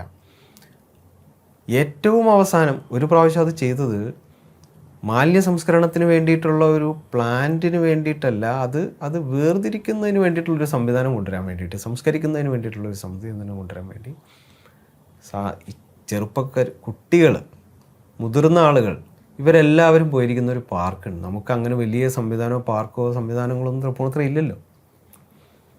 അപ്പോൾ ഒന്നുള്ളത് തണ്ണീർച്ചാൽ പാർക്കാണ്. കേന്ദ്ര സർക്കാരിൻ്റെ കൂടി പൊതുമേഖലാ സ്ഥാപനത്തിൻ്റെ ഫണ്ട് ഉപയോഗിച്ചുകൊണ്ട് നിർമ്മിച്ചിട്ടുള്ളതാണ്. അത് ഇപ്പോൾ ഏതാണ്ട് പൂട്ടിക്കിടക്കുവാണ്, മുഴുവനായിട്ടും പൂട്ടിക്കിടക്കുവാണ് ഇപ്പോഴത്തെ അവസ്ഥ. അപ്പോൾ അതിൻ്റെ ഉള്ളിൽ മാലിന്യ സംസ്കരണം അത് പ്രവർത്തിക്കുന്ന സമയത്താണ് അതിൻ്റെ ഉള്ളിൽ മാലിന്യങ്ങൾ വേർതിരിക്കുന്നതിന് വേണ്ടിയിട്ടുള്ള ഒരു സംവിധാനം കൊണ്ടുവരാൻ നോക്കി ഇവർ. എന്തൊരു മനസ്ഥിതിയാണ്. കുട്ടികളും മുതിർന്ന ആളുകളും വന്നിരിക്കുന്ന ഒരു പാർക്കിൽ കൊണ്ടുപോയിട്ട് മാലിന്യം വേർതിരിക്കുന്നതിന് എന്തവസ്ഥയിലേക്ക് ആ നാടിനെ കൊണ്ടുചെന്നെത്തിക്കും. അത് എല്ലാ ജനങ്ങളും ഒന്നിച്ചു നിന്നു, BJPയോടൊപ്പം നിന്നു, വലിയ പ്രതിഷേധത്തിനിടയാക്കി അതവർ മാറ്റി. എന്നിട്ടിത് കൊണ്ടുപോയത് എങ്ങോട്ടാണെന്നറിയോ? ശ്മശാനത്തിൽ. നമ്മളൊക്കെ ഏറ്റവും വളരെ ശാന്തി കവാടം എന്നൊക്കെ പേരിട്ട് പല ശ്മശാനങ്ങളെയും വിളിക്കുന്നത് എന്താണ്? വളരെ ശാന്തമായിട്ടുള്ള അന്തരീക്ഷത്തിൽ ചെടികളൊക്കെ വെച്ച് പിടിപ്പിക്കണം. നമ്മുടെ മഹാന്മാരായിട്ടുള്ള ആളുകളൊക്കെ ഗുരുദേവനടക്കം പറഞ്ഞിട്ടുള്ളത് എന്താണ്? അങ്ങനെയുള്ള സ്ഥലങ്ങൾ വളരെ സ്വസ്ഥമായിട്ട് വളരെ ഒരു പൂന്തോട്ടമൊക്കെ വെച്ച് പിടിപ്പിച്ച് ആളുകൾ സമാധാനത്തിൻ്റെ അന്തരീക്ഷം അവിടെ സൃഷ്ടിക്കാൻ സാധിക്കണം എന്നുള്ളതാണ്. അങ്ങനെയുള്ളൊരു സ്ഥലത്ത് കൊണ്ടുപോയിട്ട് മാലിന്യ സംസ്കരണ കേന്ദ്രമാക്കാൻ പോകുന്നു. ശ്മശാനമല്ലേ, വേസ്റ്റ് ഇട്ടാലെന്താ? അപ്പോൾ അതൊരു ഒരു ഒരു ഒരു ഒരു പ്രധാനപ്പെട്ട ഭൂരിപക്ഷ സമുദായത്തിൻ്റെ കേന്ദ്രമാണല്ലോ അത്. അവർക്കാണല്ലോ ഇതുകൊണ്ട് ആവശ്യം വരിക. അതുകൊണ്ട് അവരുടെ ആയതുകൊണ്ട് ആർക്ക് വേണമെങ്കിലും നെഞ്ചത്ത് കയറാം എന്നുള്ളത് കൊണ്ട് അവിടെ കൊണ്ടുപോയി വെക്കാൻ നോക്കുന്നു. അപ്പോൾ ഇങ്ങനെയുള്ള ഒരു പ്രശ്നം വന്നപ്പോൾ ഞാൻ പറഞ്ഞു വന്ന് നിങ്ങൾ ചോദിച്ച പോയിന്റിലേക്ക് വരുവാണ്.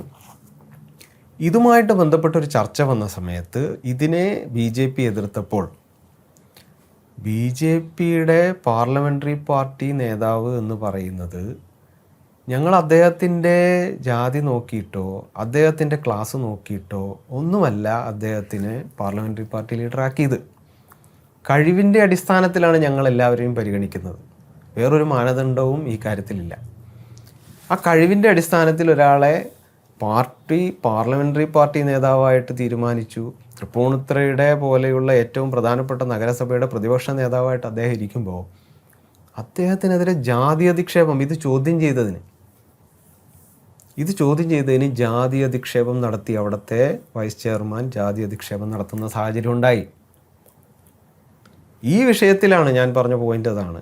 ഈ വിഷയത്തിൽ BJP അവിശ്വാസ പ്രമേയം അവസാനം കൊണ്ടുവന്നിരുന്നു. എന്താ സംഭവിച്ചത്? അപ്പോൾ ഇതാണ് പ്രധാനപ്പെട്ട കാര്യം. BJP പ്രതികരിക്കാതിരുന്നിട്ടേയില്ല. അവർ കൊണ്ടുവരുന്ന ഏത് തരത്തിലുള്ള അഴിമതിയായിക്കോട്ടെ ഏത് പ്രശ്നങ്ങളായിക്കോട്ടെ എല്ലാത്തിനും സമയാസമയങ്ങളിൽ BJP പ്രതികരിച്ചിട്ടുണ്ട്. പക്ഷെ അതിനെ ഈ രീതിയിൽ നേരിട്ടപ്പോൾ എവിടെയാണ് BJPക്ക് പുറകോട്ട് മാറേണ്ടി വരുന്നതെന്ന് വെച്ചാൽ അവിടെയുള്ള ഇവർക്ക് വേണ്ടിയിട്ട് പണിയെടുക്കുന്ന മറ്റൊരു വിഭാഗം ആളുകൾ അവിടെ ഇരിക്കുന്നുണ്ട്. കോൺഗ്രസ് എന്ന് പറയുന്ന പാർട്ടി 8 സീറ്റോടുകൂടി അവിടെ ഇരിക്കുന്നുണ്ട്. അവരെന്തിനു വേണ്ടി ഇരിക്കുന്നതാണ്? ഇങ്ങനെയുള്ള സാഹചര്യങ്ങളിൽ CPM പറയുന്നത് കേട്ട് അവർക്ക് വേണ്ടി വോട്ട് ചെയ്യാൻ വേണ്ടിയിട്ട് മാത്രം ഇരിക്കുന്ന ആളുകളാണ്. ഇത് വെറുതെ ഇരിക്കുന്നതല്ല. ഞാനിതൊരു ഒരു ആരോപണമായിട്ട് പറയുന്നതല്ല. നിങ്ങൾ തൃപ്പൂണിത്തുറ മുനിസിപ്പാലിറ്റിയിലെ ആളുകളോട് ചോദിക്കൂ, അല്ലെങ്കിൽ അവിടെ ഇതൊക്കെ ഒരു പബ്ലിക് ഡോക്യുമെൻറ്റിൻ്റെ ബലത്തിൽ നിങ്ങൾ ചോദിക്കൂ, അവിടെ സ്റ്റാൻഡിംഗ് കമ്മിറ്റി ചെയർപേഴ്സൺമാർ ആരൊക്കെയായിരുന്നു? ഇപ്പോൾ ഭരണ സംവിധാനം കഴിയുവാണല്ലോ. ആരൊക്കെയാണ് ഇപ്പോഴത്തെ സ്റ്റാൻഡിംഗ് കമ്മിറ്റി ചെയർപേഴ്സൺമാർ? 23 സീറ്റുണ്ട് CPMന്, 17 സീറ്റുണ്ട് BJPക്ക്, 5 സീറ്റിൻ്റെ വ്യത്യാസമുള്ളൂ. 8 സീറ്റേ ഉള്ളൂ കോൺഗ്രസ്സിന്. കോൺഗ്രസ് ഇല്ലാതായി. എന്തുകൊണ്ട് കോൺഗ്രസ് ഇല്ലാതായി എന്നുള്ള കാര്യത്തിലേക്ക് ഞാൻ പോകുന്നില്ല. ഇതൊക്കെ കൊണ്ടാണ് ഇല്ലാതായത്. ചുരുക്കി പറഞ്ഞാൽ 8 സീറ്റുള്ള കോൺഗ്രസ്സിന് അവിടെ ഒരു സ്റ്റാൻഡിംഗ് കമ്മിറ്റി ചെയർപേഴ്സൺ സ്ഥാനമുണ്ട്. എങ്ങനെ വന്നു? കൗൺസിലർമാർ, തിരഞ്ഞെടുക്കപ്പെട്ട കൗൺസിലർമാർ വോട്ട് ചെയ്തിട്ടാണോ സ്റ്റാൻഡിംഗ് കമ്മിറ്റി ചെയർപേഴ്സൺമാരെ തിരഞ്ഞെടുക്കുന്നത്? ജനങ്ങൾ വോട്ട് ചെയ്തിട്ടല്ലല്ലോ. ജനങ്ങൾ വോട്ട് ചെയ്ത് വിജയിപ്പിച്ചിട്ടുള്ള കൗൺസിലർമാർ തിരഞ്ഞെടുക്കുന്നതാണ് സ്റ്റാൻഡിംഗ് കമ്മിറ്റിയുടെ ചെയർപേഴ്സൺമാരെ. അങ്ങനെ വോട്ട് ചെയ്യുമ്പോൾ എങ്ങനെയാണ് 8 സീറ്റുള്ള കോൺഗ്രസ് പാർട്ടിക്ക് ഒരു സ്റ്റാൻഡിംഗ് കമ്മിറ്റി കിട്ടുന്നത്? CPMകാർ വോട്ട് ചെയ്ത് ജയിപ്പിച്ചതാണ്. എന്തിനു വേണ്ടി? ബാക്കി മുഴുവൻ സീറ്റുകളിലും തിരിച്ചു വോട്ട് ചെയ്യും. ഒരു സാധ്യതയും ഇല്ലാതിരിക്കുന്ന കോൺഗ്രസിന് ഒരു സ്റ്റാൻഡിംഗ് കമ്മിറ്റി ചെയർപേഴ്സൺ സ്ഥാനം കിട്ടും. ഇത് കിട്ടാൻ വേണ്ടിയിട്ട് കൊടുത്തിരിക്കുന്നത് എന്തിനു വേണ്ടിയിട്ടാണ്? ഇതുപോലെ അവിശ്വാസം വരുമ്പോൾ, ഇതുപോലെ പ്രധാനപ്പെട്ട വിഷയങ്ങൾ വരുമ്പോൾ, അവിടെ അഴിമതി നടക്കുമ്പോൾ അതിനെ ചോദ്യം ചെയ്യുമ്പോൾ, ബില്ലുകൾ പാസ്സാക്കാതിരിക്കുന്ന തരത്തിലേക്ക് BJP സമരങ്ങൾ കൊണ്ടുപോകുമ്പോൾ അതിനെ അനുകൂലിക്കാൻ വേണ്ടിയിട്ട് കോൺഗ്രസ് അവിടെ ഇരിക്കുമല്ലേ. അപ്പോൾ ഇതാണ് അവിടെ ഉള്ളിൽ നടക്കുന്നത്. എത്രയോ പ്രാവശ്യം വിവിധ വിഷയങ്ങളിൽ വാക്കൗട്ട് ചെയ്ത് ഞങ്ങൾ പുറത്തു പോയിട്ടുണ്ട്. പക്ഷെ അവിടെ ആരൊക്കെ ഇരിക്കുന്നുണ്ട്? CPMും കോൺഗ്രസും ഒന്നിച്ചിരുന്ന് ഈ കാര്യങ്ങളൊക്കെ പാസ്സാക്കി അതിന് വേണ്ടിയിട്ടുള്ള ഒരു കാര്യം അങ്ങോട്ട് ഇട്ട് കൊടുത്തേക്കുമല്ലേ. അതിന് വേണ്ടിയിട്ടുള്ള ഒരു എന്താ പറയുക, ഒരു കമ്മീഷൻ എന്നുള്ള വിലയ്ക്ക് നിങ്ങൾക്ക് ഇരിക്കട്ടെ ഒരു സ്റ്റാൻഡിംഗ് കമ്മിറ്റി ചെയർപേഴ്സൺ. ഞങ്ങൾ ഇങ്ങനെയൊക്കെ കാണിക്കുമ്പോൾ മിണ്ടാതിരിക്കണം, വോട്ട് ചെയ്യണം, അതിന് വേണ്ടിയിട്ട് നിങ്ങൾക്ക് തരുന്നതാണ്. ഇത് പരസ്യമല്ലേ ഇത്? അല്ലെങ്കിൽ ഇവർ പറയട്ടെ ഞങ്ങളെങ്ങനെ 17 സീറ്റുള്ള BJPക്ക് കിട്ടാത്ത ഒരു സ്റ്റാൻഡിംഗ് കമ്മിറ്റി ചെയർപേഴ്സൺ സ്ഥാനം എങ്ങനെ കോൺഗ്രസ്സിന് കിട്ടി? ആര് വോട്ട് ചെയ്താൽ കിട്ടി? അപ്പോൾ ഇതാണ് അവിടെ നടക്കുന്ന ഈ ചോദ്യത്തിലുള്ള യഥാർത്ഥത്തിലുള്ള ഉത്തരം. മറ്റൊരു പ്രധാനപ്പെട്ട കാര്യം എന്ന് പറയുന്നത് മുൻകൂർ അനുമതികളാണ്. അഴിമതി നടത്തുന്നതിന് വേണ്ടി, ഇതുപോലെയുള്ള പ്രശ്നങ്ങൾ വരുന്നത് പൂഴ്ത്തിവെക്കുന്നതിന് വേണ്ടിയിട്ട് നിങ്ങൾ നോക്കിക്കോളൂ. 2023 ഒരു ഇത് ഞാൻ കഴിഞ്ഞ ദിവസം നോക്കിയപ്പോൾ അത്താഘോഷവുമായി ബന്ധപ്പെട്ടുകൊണ്ട് ഗ്രീൻ പ്രോട്ടോകോൾ പാലിക്കുന്നതിന് വേണ്ടിയിട്ട് 3 ലക്ഷത്തി ചില്ലാനം രൂപയുടെ ഒരു ഫണ്ട് അനുവദിച്ചിട്ടുണ്ട്. ഒരു പ്രവൃത്തിക്ക് അനുമതി കൊടുക്കുന്നു. അനുമതി കൊടുക്കുക എന്ന് പറഞ്ഞു കഴിഞ്ഞാൽ എങ്ങനെയാണ് ഒരു കൗൺസിലിൽ എങ്ങനെയാണെന്നറിയോ? തൃപ്പൂണിത്തുറ നഗരസഭയല്ല, എല്ലാ നഗരസഭകളിലും പഞ്ചായത്തുകളിലും ഒരു കൗൺസിലിലേക്ക് വന്ന് അത് കൗൺസിലർമാർ പാസ്സാക്കുന്നതനുസരിച്ച് അതിൽ ടെൻഡർ വന്നിട്ടുള്ള ആളുകളെ വിളിച്ചു കൂട്ടി അതിലേറ്റവും ലീസ്റ്റ് കോട്ടെടുത്തിട്ട് അങ്ങനെയൊക്കെയാണല്ലോ നമ്മൾ കേട്ടിട്ടുള്ളത്. അങ്ങനെയാണല്ലോ ശരിക്കും, അങ്ങനെയാണല്ലോ നിയമം. പക്ഷേ ഇതെല്ലാം മറികടന്ന് മുൻകൂർ അനുമതികൾ ഒരു ഒരു ഒരു അ- ഒരു പ്രാവശ്യത്തെ കൗൺസിലിൽ ഞാൻ അതിൻ്റെ വേണമെങ്കിൽ തെളിവുകൾ നിങ്ങൾക്ക് അയച്ചു തരാം. 17 അജണ്ടകളുള്ള ഒരു കൗൺസിലിൽ 14 അജണ്ടകളും മുൻകൂർ അനുമതി കൊടുത്തിരിക്കുന്നു. മുൻകൂർ അനുമതി കൊടുക്കാന്ന് പറഞ്ഞാൽ നേരത്തെ കൊടുത്തു, പൈസയും കൊടുത്തു, പണിയും കഴിഞ്ഞു, കാശും മേടിച്ച ആൾ പോയതിന് ശേഷം അനുമതിക്ക് വേണ്ടിയിട്ട് വരിക. ഇതിനൊക്കെ ഒരു നിയമപരമായിട്ടുള്ള ചില വശങ്ങളുണ്ട്. ഇത് ഒരു കൗൺസിലിൽ വന്നു കഴിഞ്ഞാൽ, ഒരു കാര്യം വന്നു കഴിഞ്ഞാൽ തൊട്ടടുത്ത കൗൺസിലിൽ അത് പാസ്സാക്കണം.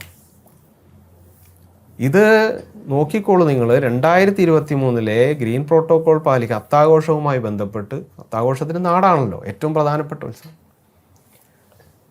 അത്താഘോഷത്തിൻ്റെ ഗ്രീൻ പ്രോട്ടോകോൾ പാലിക്കുന്നതിന് വേണ്ടിയിട്ടുള്ള മുൻകൂർ അനുമതി കൊടുത്തിരിക്കുന്നു. 3 ലക്ഷത്തി ചില്ലാനം രൂപയുടെ ഒരു മുൻകൂർ അനുമതി. അത് വന്നതെന്നാണെന്നറിയോ? 2024 ഒരു വർഷത്തിന് ശേഷം അതിൻ്റെ അനുമതിക്ക് വേണ്ടിയിട്ട് വന്നിരിക്കുകയാണ്. മുൻകൂർ അനുമതി കൊടുത്തല്ല. അപ്പോൾ ഇതെന്താണെന്ന് വെച്ച് കഴിഞ്ഞാൽ അവർക്ക് ഇഷ്ടക്കാർക്ക് വാരിക്കൂരി അവർ കൊടുക്കുകയാണ് കാര്യങ്ങൾ.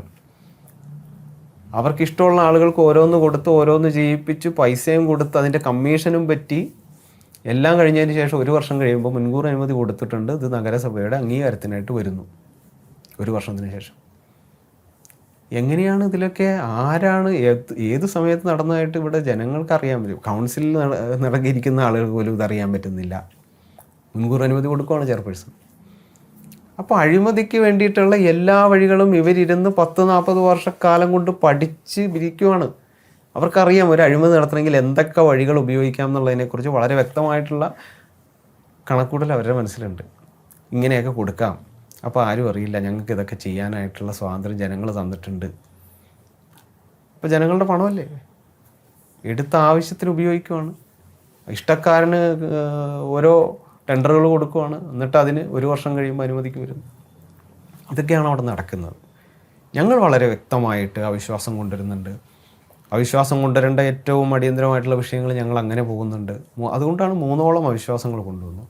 ഏതാണ്ട് എല്ലാ ഒരു 3-4 കൗൺസിലിനിടയിൽ ഇറങ്ങിപ്പോകേണ്ട സാഹചര്യങ്ങൾ ഉണ്ടാകുന്നുണ്ട്. ഇതെല്ലാം പത്ര ദൃശ്യ മാധ്യമങ്ങൾ വേണ്ട വിധത്തിൽ ഇത് ജനങ്ങളിലേക്ക് എത്തിച്ചിരുന്നെങ്കിൽ ഇത്രയും മോശമാകില്ലായിരുന്നു അവസ്ഥ. പക്ഷെ അതുണ്ടായില്ല. പക്ഷേ അത് ഒരു പക്ഷേ ഇത് ജനങ്ങളെ തിരിച്ചറിയിക്കാൻ വേണ്ടിയിട്ട്, ഇതാണ് യഥാർത്ഥത്തിലുള്ള ഒരു ഭരണ സംവിധാനം ഇവിടെ ഉള്ളത്, ഇവിടുത്തെ ഇടതുപക്ഷ ഭരണ സംവിധാനം ഇതാണ് ചെയ്യുന്നതെന്ന് ജനങ്ങളെ മനസ്സിലാക്കാൻ വേണ്ടിയിട്ടായിരിക്കും. അപ്പോൾ അത് ജനങ്ങൾ തിരിച്ചറിഞ്ഞിട്ടുണ്ട്. അപ്പോൾ അതുകൊണ്ട് മാറ്റം വരും. തെരുവുനായ ശല്യം അടക്കമുള്ള വിഷയങ്ങളിൽ ABC പ്രോഗ്രാം നടത്തുന്നതിലടക്കം ഒരുപാട് കാര്യങ്ങൾ, എത്ര കാര്യങ്ങൾ, നമുക്ക് എത്ര കാര്യങ്ങൾ തൃപ്പൂണിത്തുറ നഗരസഭയുമായി ബന്ധപ്പെട്ട് നടത്തേണ്ട ഒരു കാര്യങ്ങളും അവിടെ നടന്നിട്ടില്ല. അപ്പോൾ അതിലേക്കെല്ലാം നമുക്ക് പോകണം.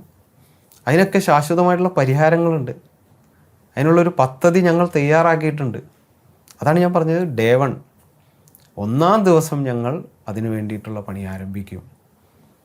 തെരുവുനായ ശല്യത്തിൻ്റെ അടക്കം 3 വർഷക്കാലം കൊണ്ട് തെരുവുനായ ശല്യമില്ലാത്ത ഒരു നാടാക്കി തൃപ്പൂണിത്തുറ നഗരസഭയെ ഞങ്ങൾ മാറ്റും. ഈ ഒരു വിഷയങ്ങൾ അവതരിപ്പിച്ചുകൊണ്ട് ജനങ്ങളുടെ മുന്നിലേക്ക് എത്തിയപ്പോൾ എന്തായിരുന്നു പ്രതികരണം? എങ്ങനെയാണ്? ജനങ്ങളുടെ മുമ്പിലേക്ക് നമ്മൾ എത്തുകയല്ല ചെയ്യുന്നത്. ജനങ്ങൾ ഒരു മാറ്റം ആഗ്രഹിച്ച് നിൽക്കുകയാണ്. അവർക്കറിയാം BJP വന്നു കഴിഞ്ഞാൽ ഇത് ചെയ്യും എന്നുള്ളത് അവർക്കറിയാം.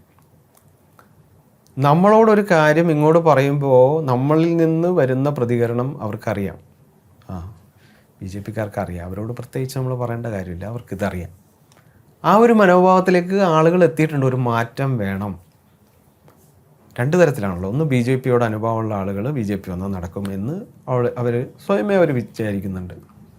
അപ്പം അങ്ങനെയല്ല, മറ്റു പാർട്ടികളിൽപ്പെട്ട ആളുകളും വിചാരിക്കുന്നത് മാറ്റം വേണം, മാറ്റമില്ലാതെ നമുക്ക് മുമ്പോട്ട് പോകാൻ സാധിക്കില്ല എന്നുള്ളത് തിരിച്ചറിഞ്ഞിട്ടുള്ള ആളുകളാണ് തൃപ്പൂണിത്തുറയുള്ളത്. അത് എന്ത് വിഷയം എടുത്തോ, നിങ്ങൾ ഒരു സാധാരണ നമ്മളൊരു മുനിസിപ്പൽ ഭരണം, പഞ്ചായത്ത് ഭരണം എന്നൊക്കെ പറഞ്ഞു കഴിഞ്ഞാൽ അവിടെ സാധാരണക്കാരായിട്ടുള്ള ആളുകൾക്ക് എന്തൊക്കെയാണ് വേണ്ടത് എന്നുള്ളത് ചിന്തിക്കുകയും അതിന് വേണ്ടിയിട്ടുള്ള അവർക്ക് ലൈറ്റ് വേണം, അവർക്ക് റോഡുകൾ ഭംഗിയായിട്ടിരിക്കണം, വൃത്തിയായിട്ടിരിക്കണം, വെള്ളക്കെട്ടുണ്ടാവരുത്, ഇതൊക്കെയാണ് ഏറ്റവും മിനിമം ആവശ്യം. എന്ന് വെച്ച് നമ്മൾ അത് മാത്രമാണ് നമ്മുടെ പണിയെന്ന് വിചാരിച്ചാലോ? എന്നാൽ ലൈറ്റ് മര്യാദക്ക് ഇടും? ഇടില്ല. കുറേ സ്ഥലത്ത് LED ഇടും, കുറച്ച് സ്ഥലത്ത് വേറെ ലൈറ്റ് ഇടും. ഇത് 2 ദിവസം കഴിഞ്ഞാൽ കത്തില്ല. അപ്പോൾ ഇതിനൊന്നും ഒരു മെയിൻ്റെനൻസ്, ഒരു സംവിധാനം, ഇത്ര നാളത്തേക്ക് ഗ്യാരണ്ടി ഉള്ളൊരു സംവിധാനം ഒന്നുമില്ല. റോഡിൻ്റെ കാര്യത്തിലുണ്ടോ? ഇല്ല. അപ്പോൾ ഇതെല്ലാം ഉറപ്പുവരുത്തണം. നമുക്ക് ഇത്ര ക്വാളിറ്റിയിലുള്ള സാധനങ്ങൾ ചെയ്യാൻ പറ്റും. അതിന് വേണ്ടിയിട്ടുള്ള സാമ്പത്തിക ഭദ്രതയുള്ള നാടാണ്. അപ്പോൾ അത് ചെയ്യില്ല എന്ന് തീരുമാനിച്ചാൽ എന്ത് ചെയ്യും? ഇപ്പോൾ ഇതിൽ പ്രധാനപ്പെട്ട കാര്യം, ജനങ്ങൾ തീരുമാനിച്ചിട്ടുള്ളത് നരേന്ദ്രമോദി സർക്കാരിനെ പോലെ ഒരു വികസന കാഴ്ചപ്പാടുള്ള ഒരു ഭരണ സംവിധാനം എല്ലായിടത്തും വരണം എന്നുള്ളതാണ് എല്ലാവരുടെയും ആഗ്രഹം. ഈ ആഗ്രഹത്തിൽ ആ സമയത്ത് വരുന്ന ചില പ്രചരണങ്ങളുടെ ഭാഗമായിട്ട് അവർ ചിലപ്പോൾ വഴിതെറ്റി പോകുന്നതാണ്. അതിൽ ഏറ്റവും വലിയ ഒരു വഴിതെറ്റിക്കലാണ് എന്താണ്? അവർ ജയിക്കില്ല. ഇത്രയും നാൾ അതായിരുന്നു, അവർ ജയിക്കില്ല, പിന്നെ എന്തിനാ? അപ്പോൾ ബി ജെ പിനോട് താല്പര്യമില്ലാഞ്ഞിട്ടല്ല ആളുകൾക്ക്, ബി ജെ പിനോട് താല്പര്യമാണ്, വോട്ട് ചെയ്യാൻ ആളുകൾ തയ്യാറാണ്. പക്ഷേ ബി ജെ പിക്ക് വോട്ട് കൊടുത്താൽ ജയിക്കില്ലല്ലോ. ബി ജെ പി നല്ലതാണ്, വോട്ട് ചെയ്താൽ നല്ലതാണ്, വികസനം വരും, കേന്ദ്ര സർക്കാരുണ്ട്, നേരത്തെ പറഞ്ഞതുപോലെ ഒരു ഡബിൾ എൻജിൻ അല്ലേ, അവിടെയും ഒരു ഭരണ സംവിധാനം, ഏറ്റവും വളരെ കാഴ്ചപ്പാടുള്ള ഒരു ഭരണ സംവിധാനം, അതിനെ തുടർന്ന് തദ്ദേശ സ്ഥാപനത്തിലും വന്നാൽ അതിൻ്റെ ഗുണമുണ്ടാവും. ഒരു ഡബിൾ എൻജിൻ സർക്കാർ വരും, ആളുകൾ തയ്യാറാണ്, പക്ഷേ ജയിക്കില്ലല്ലോ. ഇപ്പോഴത്തെ മാറ്റം അതാണ്. ഇപ്പോൾ ജയിക്കുകയും ചെയ്യും. ഇപ്പോൾ തൃപ്പൂണിത്തുറയിൽ എന്താ, 17 സീറ്റിൽ ബി ജെ പി ആണ് പ്രധാന പ്രതിപക്ഷമാണ്. 8 സ്ഥലത്ത് ഞങ്ങൾ രണ്ടാമത് വന്നിട്ടുള്ള സ്ഥലങ്ങളുണ്ട്. അതിൽ തന്നെ 2 സീറ്റുകൾ ബൈ ഇലക്ഷനിൽ പിടിച്ചെടുത്തതാണ്. പിടിച്ചെടുത്തു എന്നല്ല, ജനങ്ങൾ തന്നതാണ് അല്ലേ. അപ്പോൾ അത് എങ്ങനെയാണെന്ന് വെച്ച് കഴിഞ്ഞാൽ, നോക്കൂ, നമ്മളൊരു ബൈ ഇലക്ഷൻ വരുമ്പോൾ സ്വാഭാവികമായിട്ടും ഒരു സഹതാപ തരംഗം, മരണപ്പെട്ടിട്ടുള്ള ആളുകളുള്ളൊരു സഹതാപ തരംഗം ഉണ്ടാവും. പിന്നെ ഭരിക്കുന്ന പാർട്ടി ഏതാണെന്നുള്ളൊരു, ഭരിക്കുന്ന പാർട്ടി ഒരു പ്രധാനപ്പെട്ട വിഷയമാണ്. അതെ, ഭരിക്കുന്ന പാർട്ടി അത് എങ്ങനെ, സംസ്ഥാന സർക്കാർ ഇടതുപക്ഷത്തിൻ്റെയാണ്, തദ്ദേശ സ്ഥാപനം ഭരിക്കുന്നത് ഇടതുപക്ഷമാണ്. അങ്ങനെ വരുമ്പോഴത്തേക്കും സ്വാഭാവികമായിട്ടും ഒരു ഭരണ സംവിധാനം നിലവിലുള്ളപ്പോൾ പിന്നെയും ഒരു 3 വർഷം കിടക്കുമ്പോൾ സ്വാഭാവികമായിട്ടും ജനങ്ങൾ ചിന്തിക്കുക, അത് അവർ തന്നെ വരുന്നതാണല്ലോ നല്ലത്. ഇപ്പോൾ ബി ജെ പി വന്നു കഴിഞ്ഞാൽ ഒരു സീറ്റും കൂടി കൂട്ടിയിട്ട് എന്ത് ചെയ്യാനാ, പ്രതിപക്ഷത്തിരിക്കാനല്ലേ. ഇതാണ് നാച്ചുറലി ആളുകൾ ചിന്തിക്കുക. പക്ഷേ ഒരാൾ മരിച്ച ആൾ ഈ പറഞ്ഞ പോലെ സ്റ്റാൻഡിങ് കമ്മിറ്റി ചെയർപേഴ്സണും കൂടിയായിരുന്നു. അപ്പോൾ അങ്ങനെയൊക്കെ പ്രധാനപ്പെട്ട ആളുകളാണ്. ഒരാൾ എൻ്റെ നാട്ടിൽ തന്നെ ഒരു ചേച്ചി, വളരെ ഒരു സാധാരണക്കാരിയായിട്ടുള്ളൊരു ചേച്ചി, ആളുകളുടെ ഇടയിലൊക്കെ നല്ല ബന്ധമുള്ളൊരു ചേച്ചിയാണ്, അവരാണ് മരിച്ചത്. അപ്പോൾ ഇത് അങ്ങനെ ഒരു എല്ലാ തരത്തിലും ഒരു അപ്പർ ഹാൻഡ് ഉള്ള സമയത്ത് ആ സീറ്റ് ജനങ്ങൾ തന്നത് ബി ജെ പിക്കാണ്. അപ്പോൾ കേവല ഭൂരിപക്ഷം, ഒരു ഭരണ സംവിധാനത്തിന് എളുപ്പം ഭരിച്ചു കൊണ്ടുപോകുന്ന കറക്റ്റ് ഭൂരിപക്ഷത്തിൽ നിൽക്കുമ്പോഴാണ് ഒരു സീറ്റ് പോയി കഴിഞ്ഞാൽ ആ ഭരണ സംവിധാനം താറുമാറാവും എന്നൊക്കെ ജനങ്ങൾക്കറിയാം. എന്നാലും അത് ബി ജെ പിക്ക് തന്നെ ആളുകൾ തീരുമാനിച്ചു എന്നുള്ളത് മാത്രമല്ല, ഈ 2 സീറ്റുകളും തൃപ്പൂണിത്തുറ ടൗണിലല്ല, കുറച്ചുകൂടി അങ്ങോട്ടേക്ക് മാറിക്കഴിഞ്ഞാൽ 2 സീറ്റുകളിലും വളരെ പിന്നോക്കം നിൽക്കുന്ന ആളുകളുടെ SC വിഭാഗത്തിൽപ്പെട്ട ആളാണ് ബൈ ഇലക്ഷനിൽ ബി ജെ പിയുടെ ജയിച്ചത്. 2 പേരും സ്ത്രീകളാണ്. 2 പേരും സ്ത്രീകളാണ്. ഒന്ന് ജനറൽ സീറ്റാണ്.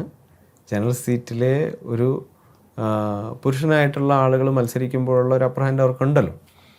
അപ്പോൾ അതുള്ളപ്പോൾ തന്നെ ഒരു സ്ത്രീ, SC വിഭാഗത്തിൽപ്പെട്ട ഒരു സ്ത്രീ ജയിപ്പിച്ച് എടുക്കാൻ നമുക്ക് സാധിക്കുന്നു. ജനങ്ങൾ തീരുമാനിക്കുന്നു അവർ മതിയെന്ന് അല്ലേ. അപ്പോൾ 2 സീറ്റുകൾ അങ്ങനെ ലഭിക്കുവാണ്. SC വിഭാഗത്തിൽപ്പെട്ട ആളുകൾ ബി ജെ പിയിൽ നിന്ന് ജയിക്കുവാണ്. അപ്പോൾ ഇതെല്ലാം സൂചിപ്പിക്കുന്നത് വരാൻ പോകുന്ന ദിവസങ്ങൾ ബി ജെ പിയുടേതാണ് എന്ന് ജനങ്ങൾക്കൊരു തോന്നൽ അതോടുകൂടി വന്നിട്ടുണ്ട്. കണക്കുകൾ വെച്ച് നോക്കുമ്പോൾ ബി ജെ പി ഇത്തവണ അധികാരത്തിൽ വരാൻ വേണ്ടിയിട്ടുള്ള എല്ലാ സാധ്യതകളും അതുകൊണ്ട് തന്നെ ജനങ്ങൾക്കറിയാം. അതുകൊണ്ടാണ് ഞാൻ നേരത്തെ പറഞ്ഞതുപോലെ ആളുകൾ ഇത്തരത്തിൽ വലിയ നിർദ്ദേശങ്ങളുമായിട്ട് നമ്മുടെ അടുത്തേക്ക് വരാനായിട്ടുള്ള കാരണം അതാണ്. അവർ തയ്യാറാണ്, ബി ജെ പി എന്തായാലും ജയിക്കും. അപ്പോൾ അതാണ് പറഞ്ഞത്, നമ്മുടെ ഒരു പ്രധാനപ്പെട്ട പ്രശ്നം ഒരു കാലഘട്ടത്തിൽ ഒരു സമയത്ത് ജയിക്കുമോ എന്നുള്ളതായിരുന്നു. ജയിക്കുമെന്ന് തെളിയിച്ചിട്ടാണ് അടുത്തൊരു ഘട്ടത്തിലേക്ക് പോകുന്നത്. അതിൻ്റെ ഒരു സെമി ഫൈനൽ കഴിഞ്ഞിട്ടാണ് നമ്മൾ പോകുന്നത്. സ്വാഭാവികമായിട്ട് ഈ പ്രാവശ്യം ബി ജെ പി ജയിക്കും. അതുകൊണ്ട് തന്നെ ജനങ്ങൾ അതിന് വേണ്ടിയിട്ട് തയ്യാറായിട്ടിരിക്കുവാണ്. ജനങ്ങളൊരു മാറ്റത്തിന് വേണ്ടിയിട്ട് തയ്യാറായിട്ടിരിക്കുവാണ്. അപ്പം ഞാൻ നേരത്തെ പറഞ്ഞ പോലെയുള്ള വിഷയങ്ങൾ അവരുടെ മനസ്സിലുണ്ട്. പിന്നെ അവർ കാണുന്ന, നേരത്തെ പറഞ്ഞതുപോലെ നമ്മളൊരു വലിയ വെസ്റ്റർമെനിലോ മറ്റ് കാര്യങ്ങളോ ചിന്തിക്കുന്നത് പോലെ സാധാരണക്കാരനോടൊപ്പം നിൽക്കുമെന്ന് അവർക്കറിയാം. കാരണം അവരിപ്പോഴും ഇപ്പോൾ ഭരിച്ചുകൊണ്ടിരിക്കുന്ന ആളുകളുടെ ഏറ്റവും വലിയ വികസനത്തിൻ്റെ വലിയ കാഴ്ചപ്പാടായിട്ട് അവർ അവതരിപ്പിക്കുന്നത് പൂട്ടിക്കിടക്കുന്ന ചില മാളുകൾ. കേരളത്തിൽ എനിക്ക് തോന്നുന്നു വേറെ ഒരു തദ്ദേശ സ്ഥാപനത്തിലും മാളുകൾ പണിതിട്ടില്ല. അപ്പോൾ കൊച്ചിയിലാവുമ്പോഴത്തേക്കും ലുലു മാളുണ്ട്, ഒബ്രോൺ മാളുണ്ട്. അപ്പം ഞങ്ങളും മാള് പണിയണം, അതാണ് തൃപ്പൂണിത്തുറയുടെ വികസനം എന്ന് കാണിക്കാൻ വേണ്ടിയിട്ടാണ്. എന്നിട്ട് എന്താ സംഭവിച്ചത്? 8 വർഷക്കാലമായിട്ട് പൂട്ടിയിട്ടിരിക്കുക. ഏതാണ്ട് വരുമാനം അന്ന് മുതൽ അത് പണി പൂർത്തിയായിട്ട് അന്ന് മുതൽ അത് കൃത്യമായിട്ട് കൈകാര്യം ചെയ്തിരുന്നെങ്കിൽ, അത് വാടകയ്ക്ക് കൊടുത്തിരുന്നെങ്കിൽ, അതിൽ നിന്ന് വരുമാനം വന്നിരുന്നെങ്കിൽ ഏതാണ്ട് 75 കോടിയോളം രൂപ ഒരു ബിൽഡിങ്ങിൽ നിന്ന് തന്നെ വരേണ്ടതാണ്. നടന്നില്ല. ടൗണിൻ്റെ ഒത്ത നടുക്ക് ഒരു മാളെന്ന് പറഞ്ഞിട്ടൊരു സാധനം പണിത് വെച്ചിട്ടുണ്ട്. പൂട്ടിക്കിടക്കുവാണ്, അതും പൂട്ടിക്കിടക്കുവാണ്, ഒന്നും ചെയ്തിട്ടില്ല. ഇപ്പോൾ വേസ്റ്റൊക്കെ കൊണ്ടുവന്നിടുന്ന നമ്മൾ ഈ രാഷ്ട്രീയക്കാർ അല്ലെങ്കിൽ മറ്റ് പലരും വെച്ചിട്ടുള്ള ബോർഡുകളൊക്കെ ഉണ്ടല്ലോ, അതൊക്കെ നീക്കം ചെയ്യുമല്ലോ മുനിസിപ്പാലിറ്റി. ഈ നീക്കം ചെയ്യുന്ന ബോർഡുകൾ കൊണ്ടുവെക്കുന്നൊരു സ്ഥലമാണത്. പ്ലാസ്റ്റിക് വേസ്റ്റ് കുറേ നാളിട്ടിരുന്നു. ആളുകളൊക്കെ ഭയങ്കര പ്രതിഷേധമായപ്പോൾ അത് എടുത്തു മാറ്റി. ഇപ്പോൾ ഇതാണ്. അപ്പോൾ ഇതാണ് അവരുടെ മുമ്പിലുള്ള ഒരു വികസന മാതൃക. എന്താണ്? സാധാരണക്കാരൻ്റെ അവൻ വെള്ളത്തിൽ കിടന്ന് വലയുന്നത് അവൻ കാണില്ല. ഒരു മത്സ്യത്തൊഴിലാളി വെള്ളം ഇറക്കാൻ വേണ്ടിയിട്ട് പറ്റുന്നില്ല എന്നുള്ളത് അവൻ കാണില്ല. ഇവിടെ സാധാരണക്കാരന് ഏതെങ്കിലും തരത്തിൽ ജോലി കിട്ടുന്നതിന് വേണ്ടിയിട്ട് യുവാക്കൾക്ക് എന്തെങ്കിലും നൈപുണ്യ പരിശീലനം എന്തെങ്കിലും കാര്യങ്ങളോ ചെയ്യേണ്ടതാണോ എന്ന് അവർ കാണില്ല. മാളുകൾ ആരാണ്? സാധാരണക്കാരൻ്റെ പാർട്ടി, പാവപ്പെട്ടവൻ്റെ പാർട്ടി എന്നൊക്കെ പറഞ്ഞിട്ട് അധികാരത്തിൽ വന്നിട്ടുള്ള ആളുകളുടെ മനസ്സിലുള്ള വികസന മാതൃകയാണ് എന്താണ്? മാള് പണിയണം. അപ്പോൾ ഇതാണ് ഇവരുടെ കാഴ്ചപ്പാട്. ഈ കാഴ്ചപ്പാടുള്ളവരെ സ്വാഭാവികമായിട്ടും ജനങ്ങൾ വേണ്ടെന്ന് വെക്കാണ്ട് എന്ത് ചെയ്യും? അത് സ്വാഭാവികമാണ്. ഇതൊരു സ്വാഭാവികമായിട്ടുള്ള ഒരു നടപടിയാണ് അവരെ മാറ്റുക എന്നുള്ളത്. അത് ജനങ്ങൾ തീരുമാനിച്ചിട്ടുണ്ട്. അത് മാറുക തന്നെ ചെയ്യും. BJP അധികാരത്തിൽ വരും, തൃപ്പൂണിത്തുറ ഭരിക്കും. അതിനൊരു വികസിത തൃപ്പൂണിത്തുറ എന്നുള്ളൊരു കാഴ്ചപ്പാടിലേക്ക് എത്താൻ ഞങ്ങൾക്ക് സാധിക്കും. അതിനുള്ള എല്ലാ തയ്യാറെടുപ്പും, എല്ലാ അടിസ്ഥാനപരമായിട്ടുള്ള തയ്യാറെടുപ്പും BJP നടത്തിയിട്ടുണ്ട്. അത് ജനങ്ങൾ ആവശ്യപ്പെടുന്നത് കൊണ്ട് തന്നെ ഞങ്ങൾ നടത്തിയിട്ടുണ്ട്. അതുകൊണ്ട് തന്നെ ഞങ്ങൾ ജയിക്കും, ഞങ്ങൾ ഭരിക്കും. ഞങ്ങൾ മാത്രമല്ല, ജനങ്ങളോടൊപ്പം നിന്നുകൊണ്ട് ഞങ്ങൾ ഭരിക്കും. അവരുടെ മനസ്സറിഞ്ഞ് ഞങ്ങൾ ഭരിക്കും. അപ്പോൾ അതാണ് ഞങ്ങളുടെ മനസ്സിലുള്ളത്. പൊതുവേ തദ്ദേശ സ്വയംഭരണ സ്ഥാപനങ്ങൾ എന്ന് പറയുമ്പോൾ ജനങ്ങളോട് ഏറ്റവും അടുത്ത് നിൽക്കുന്ന, ജനങ്ങളുടെ ഏറ്റവും അടിസ്ഥാന വിഷയങ്ങൾ കൈകാര്യം ചെയ്യുന്ന സ്ഥാപനങ്ങളാണ്. അപ്പോൾ അങ്ങനെ വരുന്ന സമയത്ത് ഇപ്പോൾ തൃപ്പൂണിത്തുറ മുനിസിപ്പാലിറ്റി ജനങ്ങൾ ആഗ്രഹിക്കുന്ന വിധത്തിൽ അധികാരത്തിലെത്തി അങ്ങനെ ആ രീതിയിലൊരു വികസിത തൃപ്പൂണിത്തുറയിലേക്ക് എത്താനുള്ള സാഹചര്യം സൃഷ്ടിക്കാൻ താങ്കൾക്കും താങ്കളുടെ പ്രസ്ഥാനത്തിനും കഴിയട്ടെ എന്ന് ആശംസിക്കുന്നു. നമസ്കാരം.